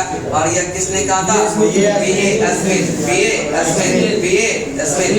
अश्वमेधकर्ता की उपाधि समुद्रगुप्त ने। किसने? समुद्रगुप्त। विक्रमांक की उपाधि समुद्रगुप्त। विक्रमांक की उपाधि समुद्रगुप्त। एक बार रिपीट बताएंगे। गुप्त साम्राज्य का उदय कहाँ हुआ? और गुप्त वंश का संस्थापक कौन? सेरेगुप्त का कार्यकाल कब से कब? 240 से 240 से। और सेरेगुप्त को यह अधिराज कहा गया किसमें? प्रभावती गुप्ता के पुनः ताम्रपत्र लेख में। घटोत्कच उसके बाद कौन था? घटोत्कच कब से कब रहा? 1920। और सेरेगुप्त का पुत्र एवं उत्तराधिकारी बना घटोत्कच। कौन बना? घटोत्कच। उसके बाद आता है चंद्रगुप्त प्रथम। चंद्रगुप्त प्रथम 320 से लेकर के 334, 320 से 334। गुप्त वंश का प्रथम महान सम्राट जो कहते हैं यह किसको कहते हैं? यह चंद्रगुप्त प्रथम। मानने लगा है? चल नेक्स्ट होते हैं गद्दी पर बैठा था 320 में। कब बैठा था? यह चंद्रगुप्त प्रथम शादी जो हुआ था वह किससे हुआ था? कुमार महाराजा धीराज की उपाधि धारण किया था चंद्रगुप्त। गुप्त संवत की जो शुरुआत हुआ था 319 बीस में किसने किया था? चंद्रगुप्त। उसके बाद है समुद्रगुप्त। समुद्रगुप्त का जो कार्यकाल रहा था 335 से 380, 335 से 380। और चंद्रगुप्त प्रथम का उत्तराधिकारी जो हुआ वह समुद्रगुप्त। कौन हुआ? समुद्रगुप्त। समुद्रगुप्त गद्दी पर बैठता है कब? 335 में। 335। समुद्रगुप्त गद्दी पर कब बैठता है? 335। और भारत का नेपोलियन कहा जाता है समुद्रगुप्त। भारत का नेपोलियन समुद्रगुप्त। भारत का नेपोलियन समुद्रगुप्त। चलिए नेक्स्ट है कविराज। ठीक है, कविराज यह किसको कहा जाता है? समुद्रगुप्त। समुद्रगुप्त को कविराज। और समुद्रगुप्त ये किसका उपासक था? ये विष्णु का। समुद्रगुप्त ये किसका उपासक था? विष्णु का। समुद्रगुप्त के संगीत प्रेमी होने का अनुमान कैसे लगाया जाता है? उसके सिक्के पर बिना वादन करते हुए चित्र दिखाया गया। बिना वादन करते हुए नेक्स्ट है परम भागवत की उपाधि धारण किया था यह करने वाला प्रथम शासक जो था वह कौन था? समुद्रगुप्त। कौन था? समुद्रगुप्त। और किस अभिलेख में समुद्रगुप्त की पत्नी का नाम दत्ता देवी वर्णित है? एरन अभिलेख में। किसमें? एरन अभिलेख। किस अभिलेख में यह समुद्रगुप्त की पत्नी का नाम दत्ता देवी वर्णित है? एरन अभिलेख। एरन अभिलेख। श्रीलंका के राजा मेघवर्मन ने किससे गया में बुद्ध मंदिर बनाने की अनुमति मांगने के लिए एक दूत भेजा था। यह समुद्रगुप्त से है और इसने यह अनुमति दे दिया था, अनुमति दे दिया था। चले बताएंगे कविराज यह किसको कहा जाता है? कविराज किसको? कविराज किसको? समुद्रगुप्त किसका उपासक था? विष्णु का। किसका था? विष्णु का। और समुद्रगुप्त के संगीत प्रेमी होने का जो अनुमान यह कैसे लगाया जाता है? सिक्के पर बिना वादन करते हुए चित्र दिखाया गया। इससे पता चलता है कि समुद्रगुप्त संगीत प्रेमी था। और चंद्रगुप्त का वह दरबारी कवि कौन था जो इलाहाबाद प्रस्ते के लेख की रचना किया? हरिसेन। कौन था? परम भागवत की उपाधि धारण करने वाला प्रथम शासक कौन था? और किस अभिलेख में यह समुद्रगुप्त की पत्नी का नाम दत्ता देवी वर्णित है? एरन अभिलेख। इसके बाद है चंद्रगुप्त द्वितीय। चंद्रगुप्त द्वितीय और यह विक्रमादित्य के नाम से विख्यात है। चंद्रगुप्त द्वितीय जिसका कार्यकाल 380 से लेकर के 412, 380 से लेकर के 412। समुद्रगुप्त का उत्तराधिकारी जो बना वह चंद्रगुप्त द्वितीय। कौन बना? समुद्रगुप्त का उत्तराधिकारी कौन बना? चंद्रगुप्त द्वितीय। और चंद्रगुप्त द्वितीय गद्दी पर बैठा 380 में। कब बैठा? चंद्रगुप्त द्वितीय गद्दी पर कब बैठा? मायान भारत आया था किसके काल में? चंद्रगुप्त द्वितीय। चंद्रगुप्त द्वितीय ने यह किसके विजय के उपलक्ष्य में चांदी के सिक्के चलाए? शकों के विजय के उपलक्ष्य में। शकों के विजय के चंद्रगुप्त द्वितीय का राज कवि कौन था? यह साफ। कौन है? साफ। चंद्रगुप्त द्वितीय का राज कवि कौन है? चंद्रगुप्त द्वितीय का राज कवि। नेक्स्ट है पाटलिपुत्र एवं उज्जैनी विद्या का प्रमुख केंद्र था। यह किसके काल में? चंद्रगुप्त द्वितीय। और चंद्रगुप्त द्वितीय के दरबार में 9 विद्वानों की एक मंडली था जिसको कहते थे नवरत्न। क्या कहते हैं? नवरत्न में कालिदास, धन्वंतरी, छपनक, अमर सिंह, शंकु, बेताल भट्ट, घटप्रकार, बरामिहिर और वररुचि। चंद्रगुप्त द्वितीय का जो है यह संधि विग्रह सचिव जो था वह कौन था? वीरसेन। कौन था? वीरसेन। चंद्रगुप्त द्वितीय का संधि विग्रह सचिव कौन था? वीरसेन। कौन था? इसने शिव की पूजा के लिए उदयगिरी पहाड़ी पर एक गुफा का निर्माण कराया। यह वीरसेन ने किया था। किसने शिव की पूजा के लिए उदयगिरी पहाड़ी पर एक गुफा का निर्माण कराया? वीरसेन। किसने? नेक्स्ट है व्याकरण या न्याय मीमांसा एवं शब्द का प्रखंड पंडित एवं कवि कौन था? कौन था? नेक्स्ट है किस लेख में चंद्रगुप्त द्वितीय को देवगुप्त कहा गया? सांची के अभिलेख में, देवराज एवं प्रवरसेन के अभिलेख में। सांची के अभिलेख में, देवराज एवं प्रवरसेन के अभिलेख में। चले एक बार रिपीट बताएंगे। यह नींद आ गया आपको? बोलिएगा तो नींद नहीं है, ठीक है? चल नेक्स्ट है, ठीक है? यह समुद्रगुप्त हो जाता है समझ ना? अनलिमिटेड थोड़ा सा माने ऐसा कुछ नहीं होगा। चल नेक्स्ट है करेक्ट। समुद्रगुप्त का उत्तराधिकारी कौन बना? यह चंद्रगुप्त द्वितीय। नेक्स्ट है चंद्रगुप्त द्वितीय। यह गद्दी पर कब बैठा? 380। नेक्स्ट है फायान भारत आया था किसके काल में? चंद्रगुप्त द्वितीय के काल में। और चंद्रगुप्त द्वितीय ने किसके विजय के उपलक्ष्य में चांदी के सिक्के चलाया? विजय के उपलक्ष्य में। चंद्रगुप्त द्वितीय का राज कवि था वो कौन था? चंद्रगुप्त द्वितीय का राज कवि कौन था? पाटलिपुत्र एवं उज्जैनी विद्या का प्रमुख केंद्र था। यह किसके काल में? चंद्रगुप्त द्वितीय। नेक्स्ट है चंद्रगुप्त द्वितीय के दरबार में 9 विद्वान की एक मंडली। इसको क्या कहते हैं? चंद्रगुप्त द्वितीय का जो है संधि विग्रह सचिव कौन था? वीरसेन। और किसने शिव की पूजा के लिए उदयगिरी पहाड़ी पर एक गुफा का निर्माण करवाया? व्याकरण, न्याय मीमांसा एवं शब्द का प्रखंड पंडित एवं कवि जो था वह कौन था? वीरसेन। कौन था? किस लेख में चंद्रगुप्त द्वितीय को देवपुत्र कहा गया? सांची के अभिलेख में, देवराज एवं प्रवरसेन के अभिलेख में। ठीक है, आगे है चंद्रगुप्त द्वितीय ने अपनी पुत्री प्रभावती का विवाह जो किया था वह रुद्रसेन द्वितीय से। किससे किया था? चंद्रगुप्त द्वितीय ने अपने पुत्री प्रभावती का विवाह किससे किया था?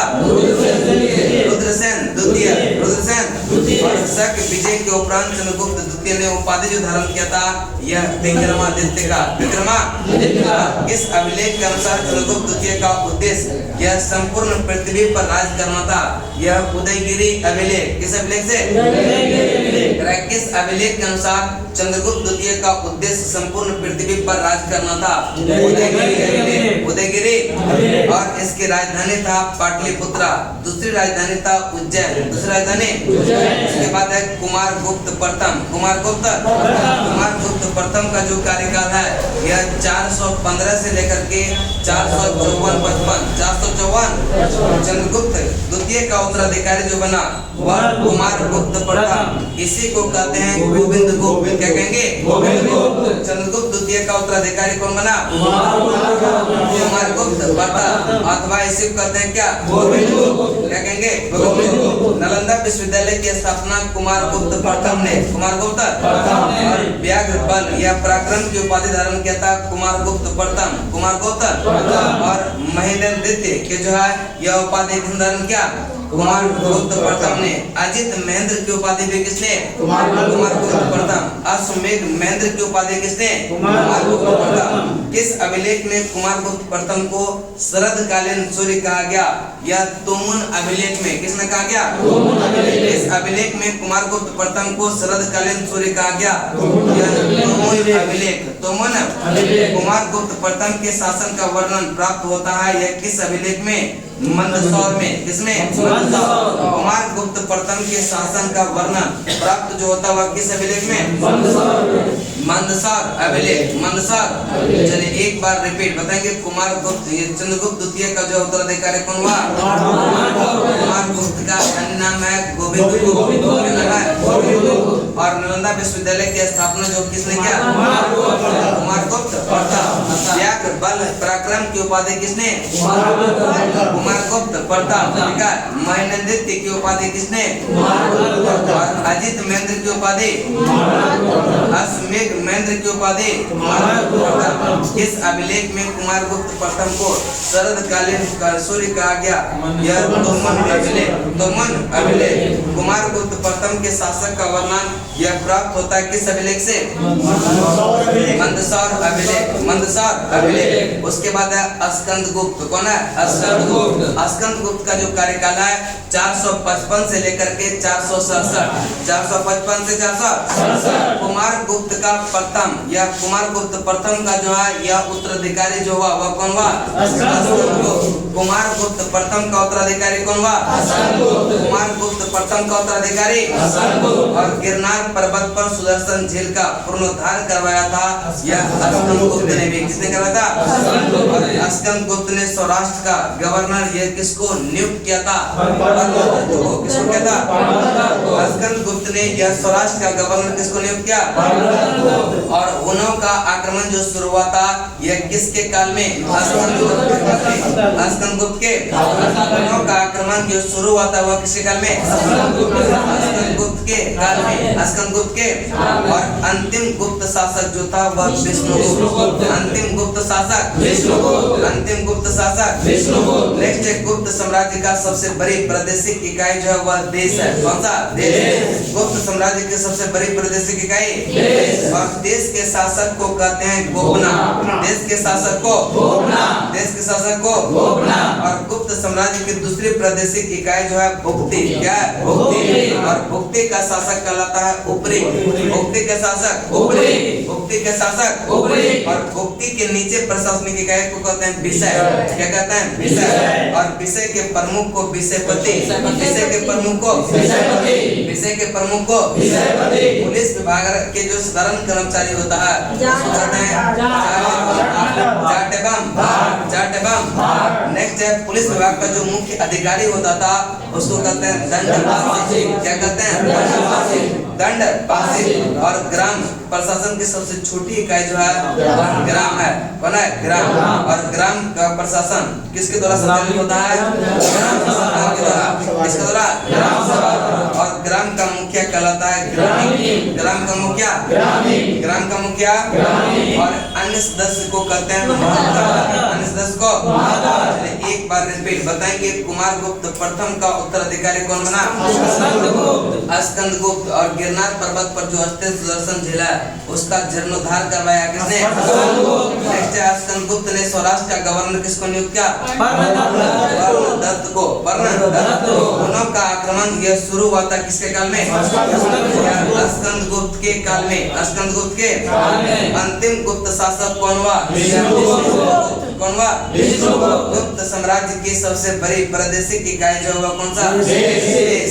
और देश के शासक को कहते हैं क्या? गोपना। क्या कहते हैं? गोपना। और गुप्त साम्राज्य की दूसरी जो प्रादेशिक इकाई था यह भुक्ति। और भुक्ति को जो है यह भुक्ति के शासक कहलाते थे क्या?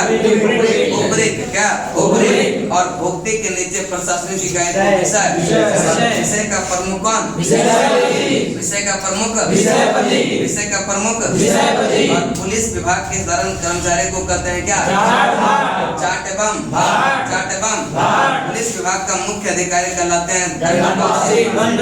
प्रशासन की सबसे छोटी इकाई जो है वह ग्राम। सबसे छोटी इकाई ग्राम। और ग्राम का मुखिया कहलाता है ग्रामीण। ग्राम का मुखिया ग्रामीण। ग्राम का मुखिया ग्रामीण। और अन्य सदस्य महंत। अन्य सदस्य ग्राम सभा के यह सबसे छोटी इकाई को कहते हैं पेट। क्या कहते हैं? पेट। ग्राम सभा की सबसे छोटी इकाई को पेट। गुप्त काल में यह भूमि बिक्री संबंधी अधिकारियों का क्रियाकलाप का उल्लेख मिलता है किसमें? कुमारगुप्त के दामोदरपुर ताम्रपत्र में। कुमारगुप्त के दामोदरपुर ताम्रपत्र में राजस्व का दर जो था यह कुल उत्पादन का 1/4 भाग से 1/6 भाग। राजस्व का दर कितना था? 1/4 से 1/6। 1/4 से 1/6। नेक्स्ट गुप्त काल में बलात्श्रम राज्य का आय का एक प्रमुख स्रोत माना जाता है। बलात्श्रम मतलब कि बलपूर्वक कार्य करवाया जाना यह भी आय का मुख्य स्रोत माना जाता था। जनता द्वारा लिया जाने वाला कर भी मानते थे किसको? बलात्श्रम को। और कृषि योग्य भूमि को कहते हैं क्षेत्र। क्या कहते हैं? कृषि योग्य भूमि को क्षेत्र। कृषि योग्य भूमि को क्षेत्र। वास करने योग्य भूमि को वास करने योग्य भूमि को। और पशुओं के चारा योग्य भूमि को कहते हैं चारागाह भूमि। क्या कहते हैं? ऐसा भूमि जो जोतने योग्य नहीं होती थी। ऐसा भूमि जो जोतने योग्य नहीं होती थी। ऐसा भूमि जो जंगली होती थी। ऐसा भूमि जो जंगली होती थी सिंचाई के लिए प्रयोग करते थे राहट या घंटे या राहट या सिंचाई के लिए प्रयोग करते थे राहट या घंटे या राहट या। श्रेणी के प्रधान को कहते थे ज्येष्ठ। श्रेणी के प्रधान को श्रेणी के प्रधान को। और गुप्त काल में सर्वाधिक महत्वपूर्ण व्यापारिक केंद्र जो था कौन सा? उज्जैन। गुप्त काल में सर्वाधिक महत्वपूर्ण व्यापारिक केंद्र कौन सा? सर्वाधिक स्वर्ण मुद्राएं जारी किया गुप्त राजाओं ने। किसने क्या? गुप्त राजाओं ने। यह गुप्त के स्वर्ण मुद्राओं को यह अभिलेख में कहा गया दिनार। क्या कहा गया? दिनार। गुप्त के स्वर्ण मुद्राओं को यह अभिलेख में कहा गया क्या? दिनार। नेक्स्ट है कायस्थों का सर्वप्रथम वर्णन किस स्मृति में मिलता है? याज्ञवल्क्य स्मृति। किस मिलता है? एक बार रिपीट बताएंगे। ग्राम सभा की जो सबसे छोटी इकाई होता है कहलाता है क्या? पेट। क्या होता है? पेट। क्या? पेट। और गुप्त काल में भूमि बिक्री संबंधी अधिकारियों का क्रियाकलाप का उल्लेख जो है यह मिलता है किसमें? कुमारगुप्त के दामोदरपुर ताम्रपत्र में। कुमारगुप्त के दामोदरपुर। राजस्व का दर कितना? 1/4 से। नेक्स्ट है गुप्त काल में बलात्श्रम राज्य के लिए जो है एक आय का प्रमुख स्रोत माना जाता था बलात्श्रम को। और जनता द्वारा दिया जाने वाला प्रमुख कर भी मानता था बलात्श्रम को। कृषि करने योग्य भूमि को क्या कहते हैं? कृषि करने योग्य भूमि को कृषि करने योग्य भूमि को कृषि करने योग्य भूमि को। और वास करने योग्य भूमि को पशुओं के चारा योग्य भूमि को चारागाह। पशुओं के चारा योग्य भूमि को। ऐसा भूमि जो जोतने योग्य नहीं होता था। ऐसी भूमि जो जंगली होती थी सिंचाई के लिए प्रयोग होता था राहट या श्रेणी के प्रधान को क्या कहते हैं? श्रेणी के प्रधान को गुप्त काल में सर्वाधिक महत्वपूर्ण व्यापारिक केंद्र जो है उज्जैन। कौन सा? सर्वाधिक यह स्वर्ण मुद्राएं जारी किया गया गुप्त राजाओं के द्वारा। किसके द्वारा? और गुप्त के स्वर्ण मुद्राओं को अभिलेख में कहा गया दिनार। क्या कहा गया? कायस्थों का सर्वप्रथम वर्णन यह किस पुस्तक में होता है?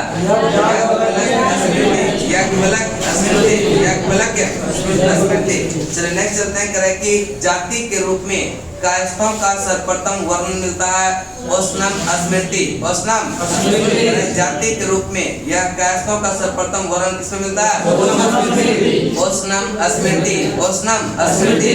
और किस जाति के लोग विंध्य जंगल में अपने देवताओं को मनुष्य का मांस चराते थे? सबर जाति के लोग। सबर जाति के किस जाति के लोग जो है विंध्य जंगल में अपने देवताओं को मनुष्य का मांस चराते थे? सबर जाति के लोग। पहली बार सती होने का प्रमाण जो मिला यह 510 ईस्वी में। कब मिला? 510। और यह किस अभिलेख में मिला? भानुगुप्त के भोजराज की मृत्यु के बाद उसकी पत्नी सती हो गई। भोजराज की मृत्यु के बाद उसकी पत्नी सती हो गई। गुप्त काल में वेश्यावृत्ति को, यह वेश्यावृत्ति करने वाली महिला को क्या कहते हैं? और यह वृद्ध वेश्याओं को कहते हैं कुटनी। वृद्ध वेश्याओं को वृद्ध वेश्याओं को। और गुप्त सम्राट किस धर्म की अनुयायी था? धर्म वैष्णव। और गुप्तों का राज्य चिन्ह जो था वह गरुड़।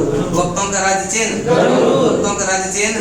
और गुप्त काल में वैष्णव धर्म संबंधी सबसे महत्वपूर्ण अवशेष जो था वह देवघर का दशावतार मंदिर। देवघर का दशावतार मंदिर। अजंता में निर्मित कुल 29 गुफा में वर्तमान में अब अवशेष कितना है? 6। गुफा संख्या 16 और 17 जो है यह गुप्त कालीन है। कौन सा है? गुफा संख्या 16 एवं 17 है गुप्त कालीन। और मरणासन राजकुमारी का चित्र प्रशंसनीय। किस गुफा संख्या? 16। गुफा संख्या 17 के चित्र को कहा गया चित्रशाला। क्या कहा गया? गुफा संख्या 17 को क्या कहा गया? गुफा संख्या 17 में बुद्ध के जन्म, जीवन, महानिष्क्रमण एवं महापरिनिर्वाण की घटना से संबंधित चित्र जो उद्धृत है। किसमें? गुफा संख्या 17। गुफा संख्या 17। एक बार रिपीट बताएंगे। जाति के रूप में कायस्थों का सर्वप्रथम जो वर्णन मिलता है वह किसमें? ओसनम स्मृति। ओसनम स्मृति। नेक्स्ट, किस जाति के लोग विंध्य जंगल में अपने देवता को मनुष्य का मांस चराते थे? सबर जाति के लोग। पहली बार सती होने का प्रमाण जो मिलता है वो 510 ईस्वी। और किस अभिलेख में? भानुगुप्त के भोजराज की मृत्यु के बाद उसकी पत्नी क्या हो गई? गुप्त काल में वेश्यावृत्ति करने वाली महिला को कहते हैं क्या? और वृद्ध वेश्याओं को गुप्त सम्राट किस धर्म का अनुयायी था? धर्म का। गुप्तों का राज्य चिन्ह जो था वह क्या था? गुप्तों का राज्य चिन्ह। और गुप्त का करे कि यह गुप्त काल में वैष्णव धर्म संबंधी सबसे महत्वपूर्ण अवशेष जो है वह देवघर का दशावतार मंदिर। देवघर का यह पेटवा नदी के किनारे। किस नदी के किनारे? अजंता में निर्मित कुल 29 गुफा में वर्तमान में अवशेष कितना है? बताएंगे। गुप्त कालीन कौन सा गुफा है? गुफा संख्या 16। मरणासन राजकुमारी का चित्र प्रशंसनीय। किस गुफा? गुफा संख्या 17 के चित्र को कहा गया चित्रशाला। बुद्ध के जन्म, जीवन, महानिष्क्रमण एवं महापरिनिर्वाण के घटनाओं संबंधित जो चित्र उद्धृत है किसमें? गुफा संख्या 17 में। अजंता की गुफा बौद्ध धर्म के किस शाखा से संबंधित है? शाखा महायान शाखा। अजंता की गुफा बौद्ध धर्म के किस शाखा से संबंधित है? महायान शाखा। गुप्त कालीन निर्मित एक अन्य गुफा यह बाघ की गुफा। कौन सा? बाघ की गुफा। और बाघ की गुफा यह बनाए गए बिंद पर्वत को काटकर, बिंद पर्वत को काटकर। नेक्स्ट है पंचतंत्र के लेखक है विष्णु शर्मा। पंचतंत्र के लेखक विष्णु शर्मा। पंचतंत्र के लेखक विष्णु शर्मा। बाइबल के बाद इसका स्थान जो है दूसरा आता है। पंचतंत्र का बाइबल के बाद दूसरा स्थान आता है और इसे 5 भागों में बांटा गया। मित्र भेद, मित्र लाभ, संधि विग्रह, लब्ध प्रनाश और अपरीक्षा कार्य। तो अपरीक्षा नेक्स्ट है आर्यभट्टीय एवं सूर्य सिद्धांत नामक ग्रंथ। ये किसने लिखा? आर्यभट्ट ने। किसने लिखा? आर्यभट्टीय एवं सूर्य सिद्धांत नामक ये ग्रंथ किसने लिखा? आर्यभट्ट ने। आर्यभट्ट। किसने? आर्यभट्ट ने। पहला भारतीय नक्षत्र वैज्ञानिक कौन था जिसने घोषणा किया कि पृथ्वी अपनी धुरी पर घूमती है? आर्यभट्ट। कौन था? आर्यभट्ट। बृहद संहिता की रचना बराहमिहिर। बृहद संहिता की रचना और पंच सिद्धांत बराहमिहिर ने। किसने क्या? और लघु जातक की रचना बराहमिहिर। लघु जातक की रचना बराहमिहिर। नक्षत्र विद्या, वनस्पति शास्त्र, प्राकृतिक इतिहास और भौतिक भूगोल के विषय पर चर्चा यह किसमें किया गया? यह बृहद संहिता में। किसमें? नक्षत्र विद्या, वनस्पति शास्त्र, प्राकृतिक इतिहास और भौतिक भूगोल के विषय पर चर्चा किसमें किया गया? बृहद संहिता। बृहद संहिता। और गुप्त युग के महान यह नक्षत्र वैज्ञानिक एवं गणितज्ञ जो थे वह कौन? ब्रह्मगुप्त थे। कौन थे? ब्रह्मगुप्त। चलिए एक बार रिपीट बताएंगे। अजंता की गुफा बौद्ध धर्म की किस शाखा से संबंधित है? गुप्त कालीन यह निर्मित एक अन्य गुफा। कौन सा? बाघ की गुफा। कौन सा? बाघ की गुफा। और बाघ की गुफा जो है यह किसको बना काटकर बनाया गया? विंध्य पर्वत को काटकर। विंध्य पर्वत को पंचतंत्र के लेखक विष्णु शर्मा। पंचतंत्र के लेखक विष्णु शर्मा। आर्यभट्टीय एवं सूर्य सिद्धांत नामक ग्रंथ किसने लिखा? आर्यभट्ट ने। किसने? पहला भारतीय नक्षत्र वैज्ञानिक यह कौन था जिसने घोषणा किया कि पृथ्वी अपने धुरी पर घूमती है? आर्यभट्ट। किसने? बृहद संहिता की रचना बराहमिहिर। बृहद संहिता की रचना बृहद संहिता की रचना पंच सिद्धांत बेजाक की रचना किसने? बराहमिहिर ने। और लघु जातक की रचना लघु जातक की रचना नक्षत्र विद्या, वनस्पति शास्त्र, प्राकृतिक इतिहास और भौतिक भूगोल के विषय पर चर्चा किसमें? बृहद संहिता। बृहद संहिता। और गुप्त युग में महान नक्षत्र वैज्ञानिक एवं गणितज्ञ कौन थे? ब्रह्मगुप्त। कौन थे? ब्रह्मगुप्त। ब्रह्मगुप्त। कौन थे? नेक्स्ट है प्रकृति के एक नए नियम के अनुसार सभी वस्तुएं पृथ्वी की ओर गिरती है क्योंकि पृथ्वी स्वभाव से ही सभी वस्तुओं को अपनी ओर आकर्षित करता है। यह न्यूटन से पहले बता दिया था ब्रह्मगुप्त ने। किसने? ब्रह्मगुप्त ने। कि एक प्रकृति के एक नियम के अनुसार यह जितना भी वस्तु है वह सब क्या होता है? पृथ्वी की ओर ही गुरुत्वाकर्षित होती है यानी आकर्षित होती है। यह चूंकि पृथ्वी स्वभाव से सभी वस्तुओं को अपनी ओर आकर्षित करती है। यह कथन किसने कहा था? ब्रह्मगुप्त ने। किसने? ब्रह्मगुप्त ने। नेक्स्ट है गुप्त काल में पशु चिकित्सा पर हास्योर्वेद यह किसने लिखा? यह पलकन ने। किसने लिखा? पलकन ने। किस पुस्तक में नुस्खे, सूत्र और उपचार यह विधियां दी गई? यह नवीनतम में। किसमें? नवीनतम। किस पुस्तक में नुस्खे, सूत्र और उपचार विधियां दी गई?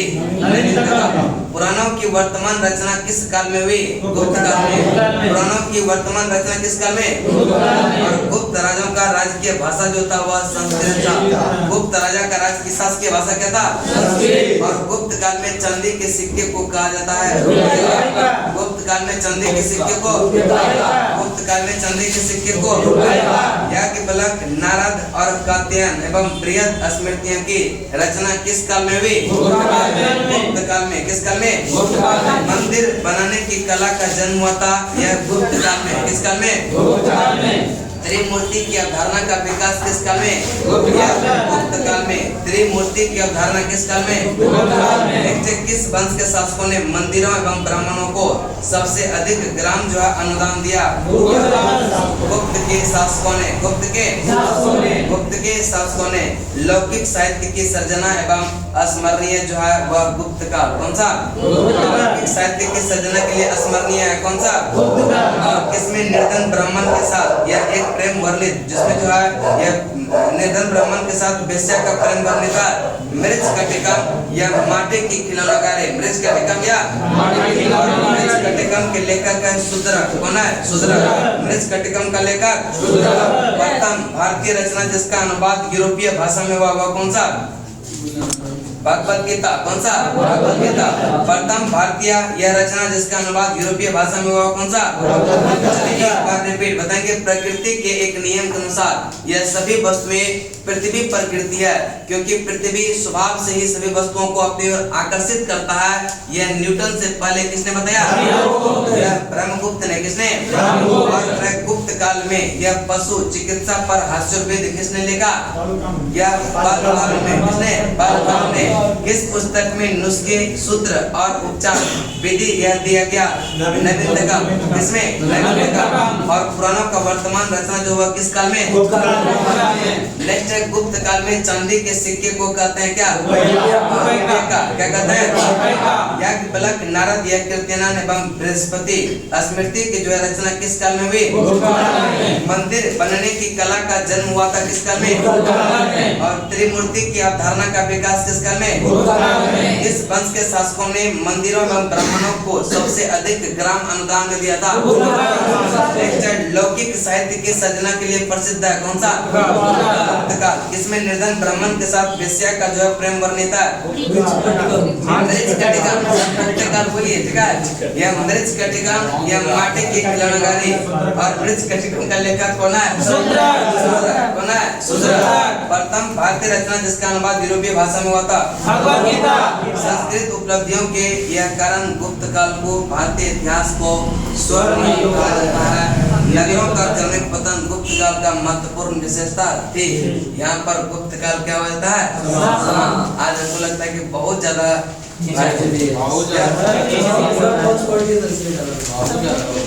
चलिए अब देखेंगे ये जो अति में है बॉक्स में गुप्तकालीन प्रसिद्ध मंदिर, ठीक है?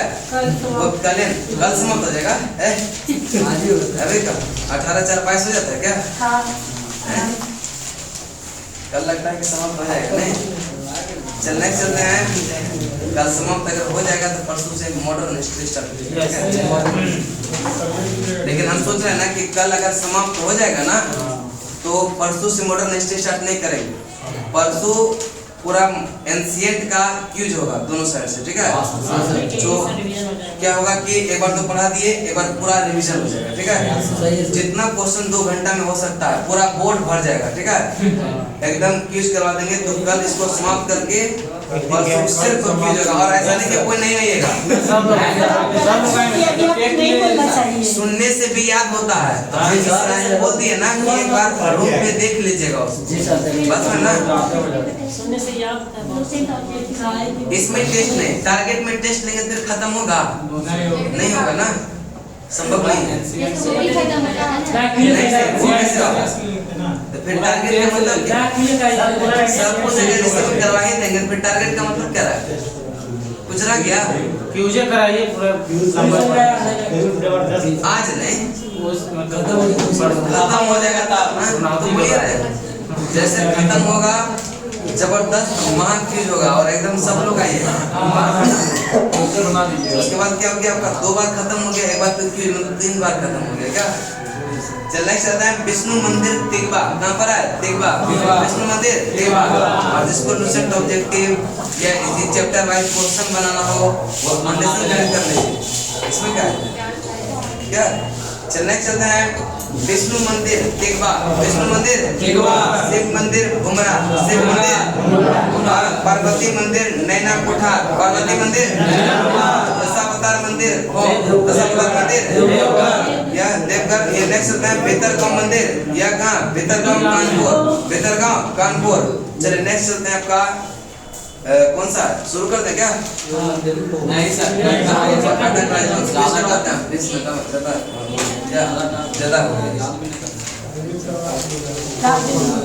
मेरे पहले जो 1 घंटा का रहता था ना सब बोलते थे सर थोड़ा सा और बढ़ा दीजिए, थोड़ा सा और क्या? लेकिन अब जो है अब वैसा कम नहीं बोलिएगा, थोड़ा सा और बढ़ा दीजिए।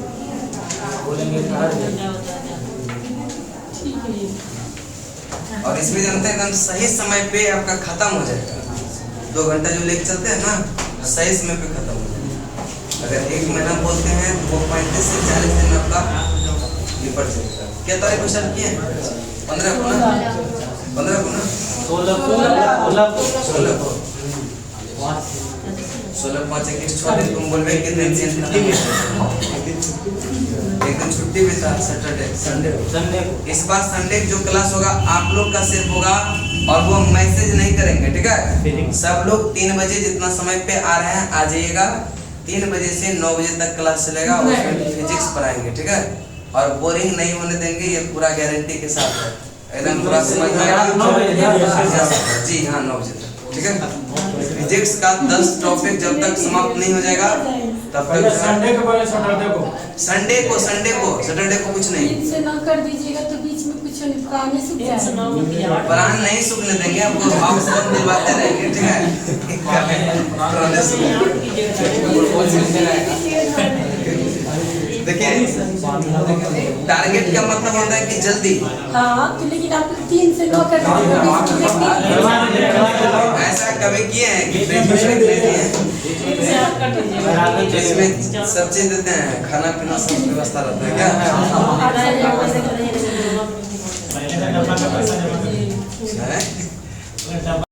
पहले जमा कर दीजिए सब। देखिए, ये क्या होता है ना कि लूसेंट आपको जल्दी रिवीजन करने का सबसे बेस्ट तरीका है, समझे ना। और अपने से अगर पढ़िएगा ना, इतना जितना भी हम पढ़ाए इतना रूम पे हो भी नहीं पाता। और यहाँ पे एक बार नहीं 4-5 बार हो जाता है क्या? एक बार जो करते हैं एक क्वेश्चन को कितना 4-5 बार से कम तो नहीं बोलते हम, 3 बार होता है। पहले बार में 3 बार होता है, फिर दूसरा बार में 2-3 बार होता है, 5 बार से कम नहीं होता है। हर एक पेज का पहले बार तो पढ़ देते हैं, 3 बार बनवाते हैं, मिनिमम 4 से 5 बार होता है, मैक्सिमम हो सकता है कम, ठीक है। आप इसका मतलब ध्यान दे बताइए। चलिए अगला क्वेश्चन आप लोग बताएंगे, करेक्ट कि सातवाहन वंश का, ठीक है। पहला क्वेश्चन आप लोग से है, इधर पूरा सर ना एक ग्रुप में है, ये जी नहीं, इधर पूरा बी ग्रुप है, ठीक है।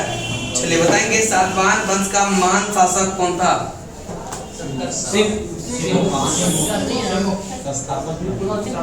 सातवाहन वंश का महान शासक कौन था?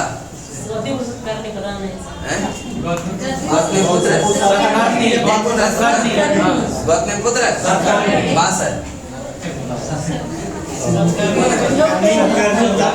सतकर्णी प्रथम, सही है।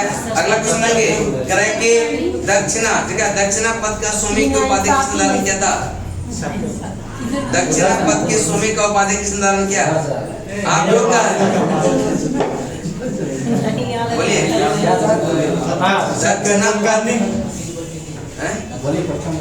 दक्षिणा पद का स्वामी की उपाधि किसने? बोले जो मन में उसको निकालिए। सतकर्णी जबरदस्ती बोलवाते हैं कि बोलिए बोलिए। अगला क्वेश्चन देंगे, सातवाहन वंश का 17वां शासक कौन? 17वां। हाँ सर, बड़ी बोल रहे थे, क्या हाल समाचार है, समझ रहे ना। चलिए बोलिए कौन सा है? पास है सर, इधर वक्त बहुत कम देते, ये तो सर पास है, बोलिए। इसका हाल पढ़ता हूँ, क्या हाल समाचार है सबका? इतना हिंट देने के बाद भी नहीं समझ आता, बताइए। अगला क्वेश्चन देंगे, कह रहा कि गुनाट्य किसके दरबार में रहते थे? गुनाट्य किसके दरबार में?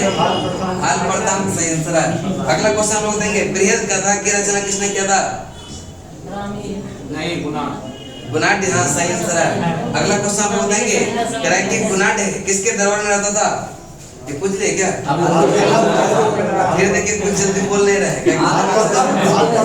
बताइए, सातवाहन अपना सिक्के ढालने में जो जिस शीशे का प्रयोग किया वह कहाँ से मंगवाया जाता था? रोम से, सही आंसर है। अगला क्वेश्चन देंगे, सातवाहन वंश का पुनरुद्धार किसके समय हुआ था? सातवाहन यह शासकों का पुनरुद्धार किसके समय हुआ था? पास है गौतमीपुत्र ठीक है। चलो बताएंगे कह रहा है कि किस अभिलेख में गौतमीपुत्र सतकर्णी के विजय का उल्लेख मिलता है? इसका मतलब रूम पे जाकर थोड़ा सा कवर नहीं देते हैं। चले पास है पास है था पास नहीं था पास नहीं था। ये आप लोग से क्वेश्चन किस अभिलेख में गौतमीपुत्र सतकर्णी के विजय का उल्लेख मिलता है? नासिक अभिलेख। चल नेक्स्ट बताएंगे कह रहा है कि सातवाहन वंश का अंतिम शासक कौन है? सातवाहन वंश का अंतिम शासक कौन है?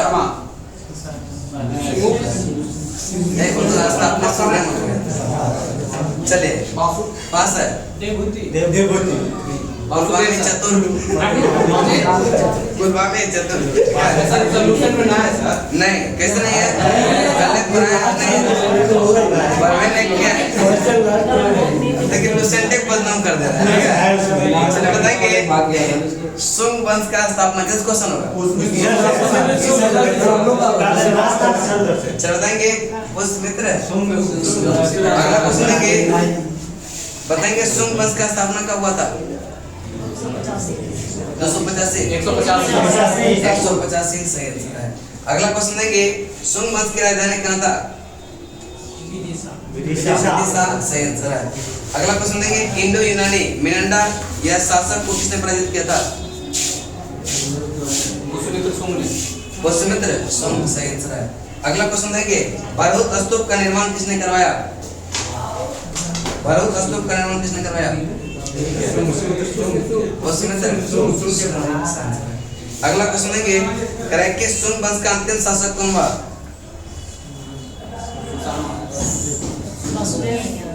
वासुदेव है सुशर्मा है। सुंग वंश का अंतिम शासक जो हुआ पास है देवभूति देवभूति की हत्या किसने किया?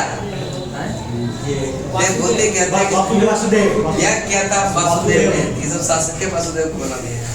चले कन्नड़ वंश की स्थापना किसने? वासुदेव सही आंसर है। अगला क्वेश्चन है कि कन्नड़ वंश का अंतिम शासक कौन? सुशर्मा सही आंसर। अगला क्वेश्चन देंगे कह कि सातवाहन राजवंश की स्थापना किसने किया? सही आंसर है। अगला क्वेश्चन है कि सातवाहन राजवंश की राजधानी कहाँ? अगला क्वेश्चन हम बताएंगे कह कि वर्तमान नगर पालिका प्रशासन का कौन सा कार्य मौर्य काल से ही जारी है? जन्म और मृत्यु रजिस्ट्रेशन। जन्म और मृत्यु का पंजीकरण। अगला क्वेश्चन देंगे भाग एवं बलि थे किसका स्वरूप माना जाता था? इसको राजस्व का कर टैक्स का। बताएंगे मौर्य काल में भूमि कर यह किस अधिकारी द्वारा वसूला जाता था? भूमि कर। मौर्य काल में भूमि कर किस अधिकारी द्वारा? नेगेटिव दे देंगे पास है बोलिए अब बोलिए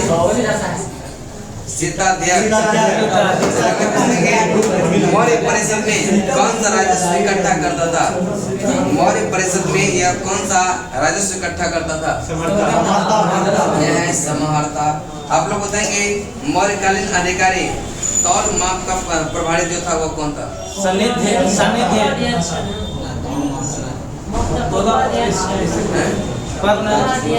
पत्वाध्यक्ष पक्का पक्का ना सही है। अगला क्वेश्चन देंगे पानी विभाग का अध्यक्ष?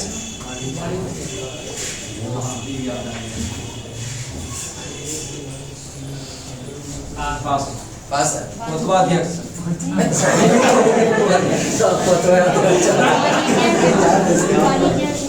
अध्यक्ष सही आंसर है। अगला क्वेश्चन देंगे बुचर खाने का प्रभारी को क्या कहते थे? कल बताए बोलिए। चलिए पास है सोनाध्यक्ष। चलिए आप लोग बताएंगे पंकोद संरोधे मौर्य प्रशासन द्वारा लिया गया जुर्माना था? ये किस कारण लिया जाता है? कीचड़ फेंकने पे सड़क पर कीचड़ फैलाने के लिए पार क्या आइएगा, ठीक है? क्या जोड़े? 1 2 3 4 5 सर 1 नंबर 10 के बराबर कर दीजिए। देखिए अभी जो है एनसीईआरटी का बैच स्टार्ट होगा, ठीक है? और देखिए पहले क्या लगता है आप लोग को, अगर ठीक लग रहा होगा कीजिएगा, ठीक है?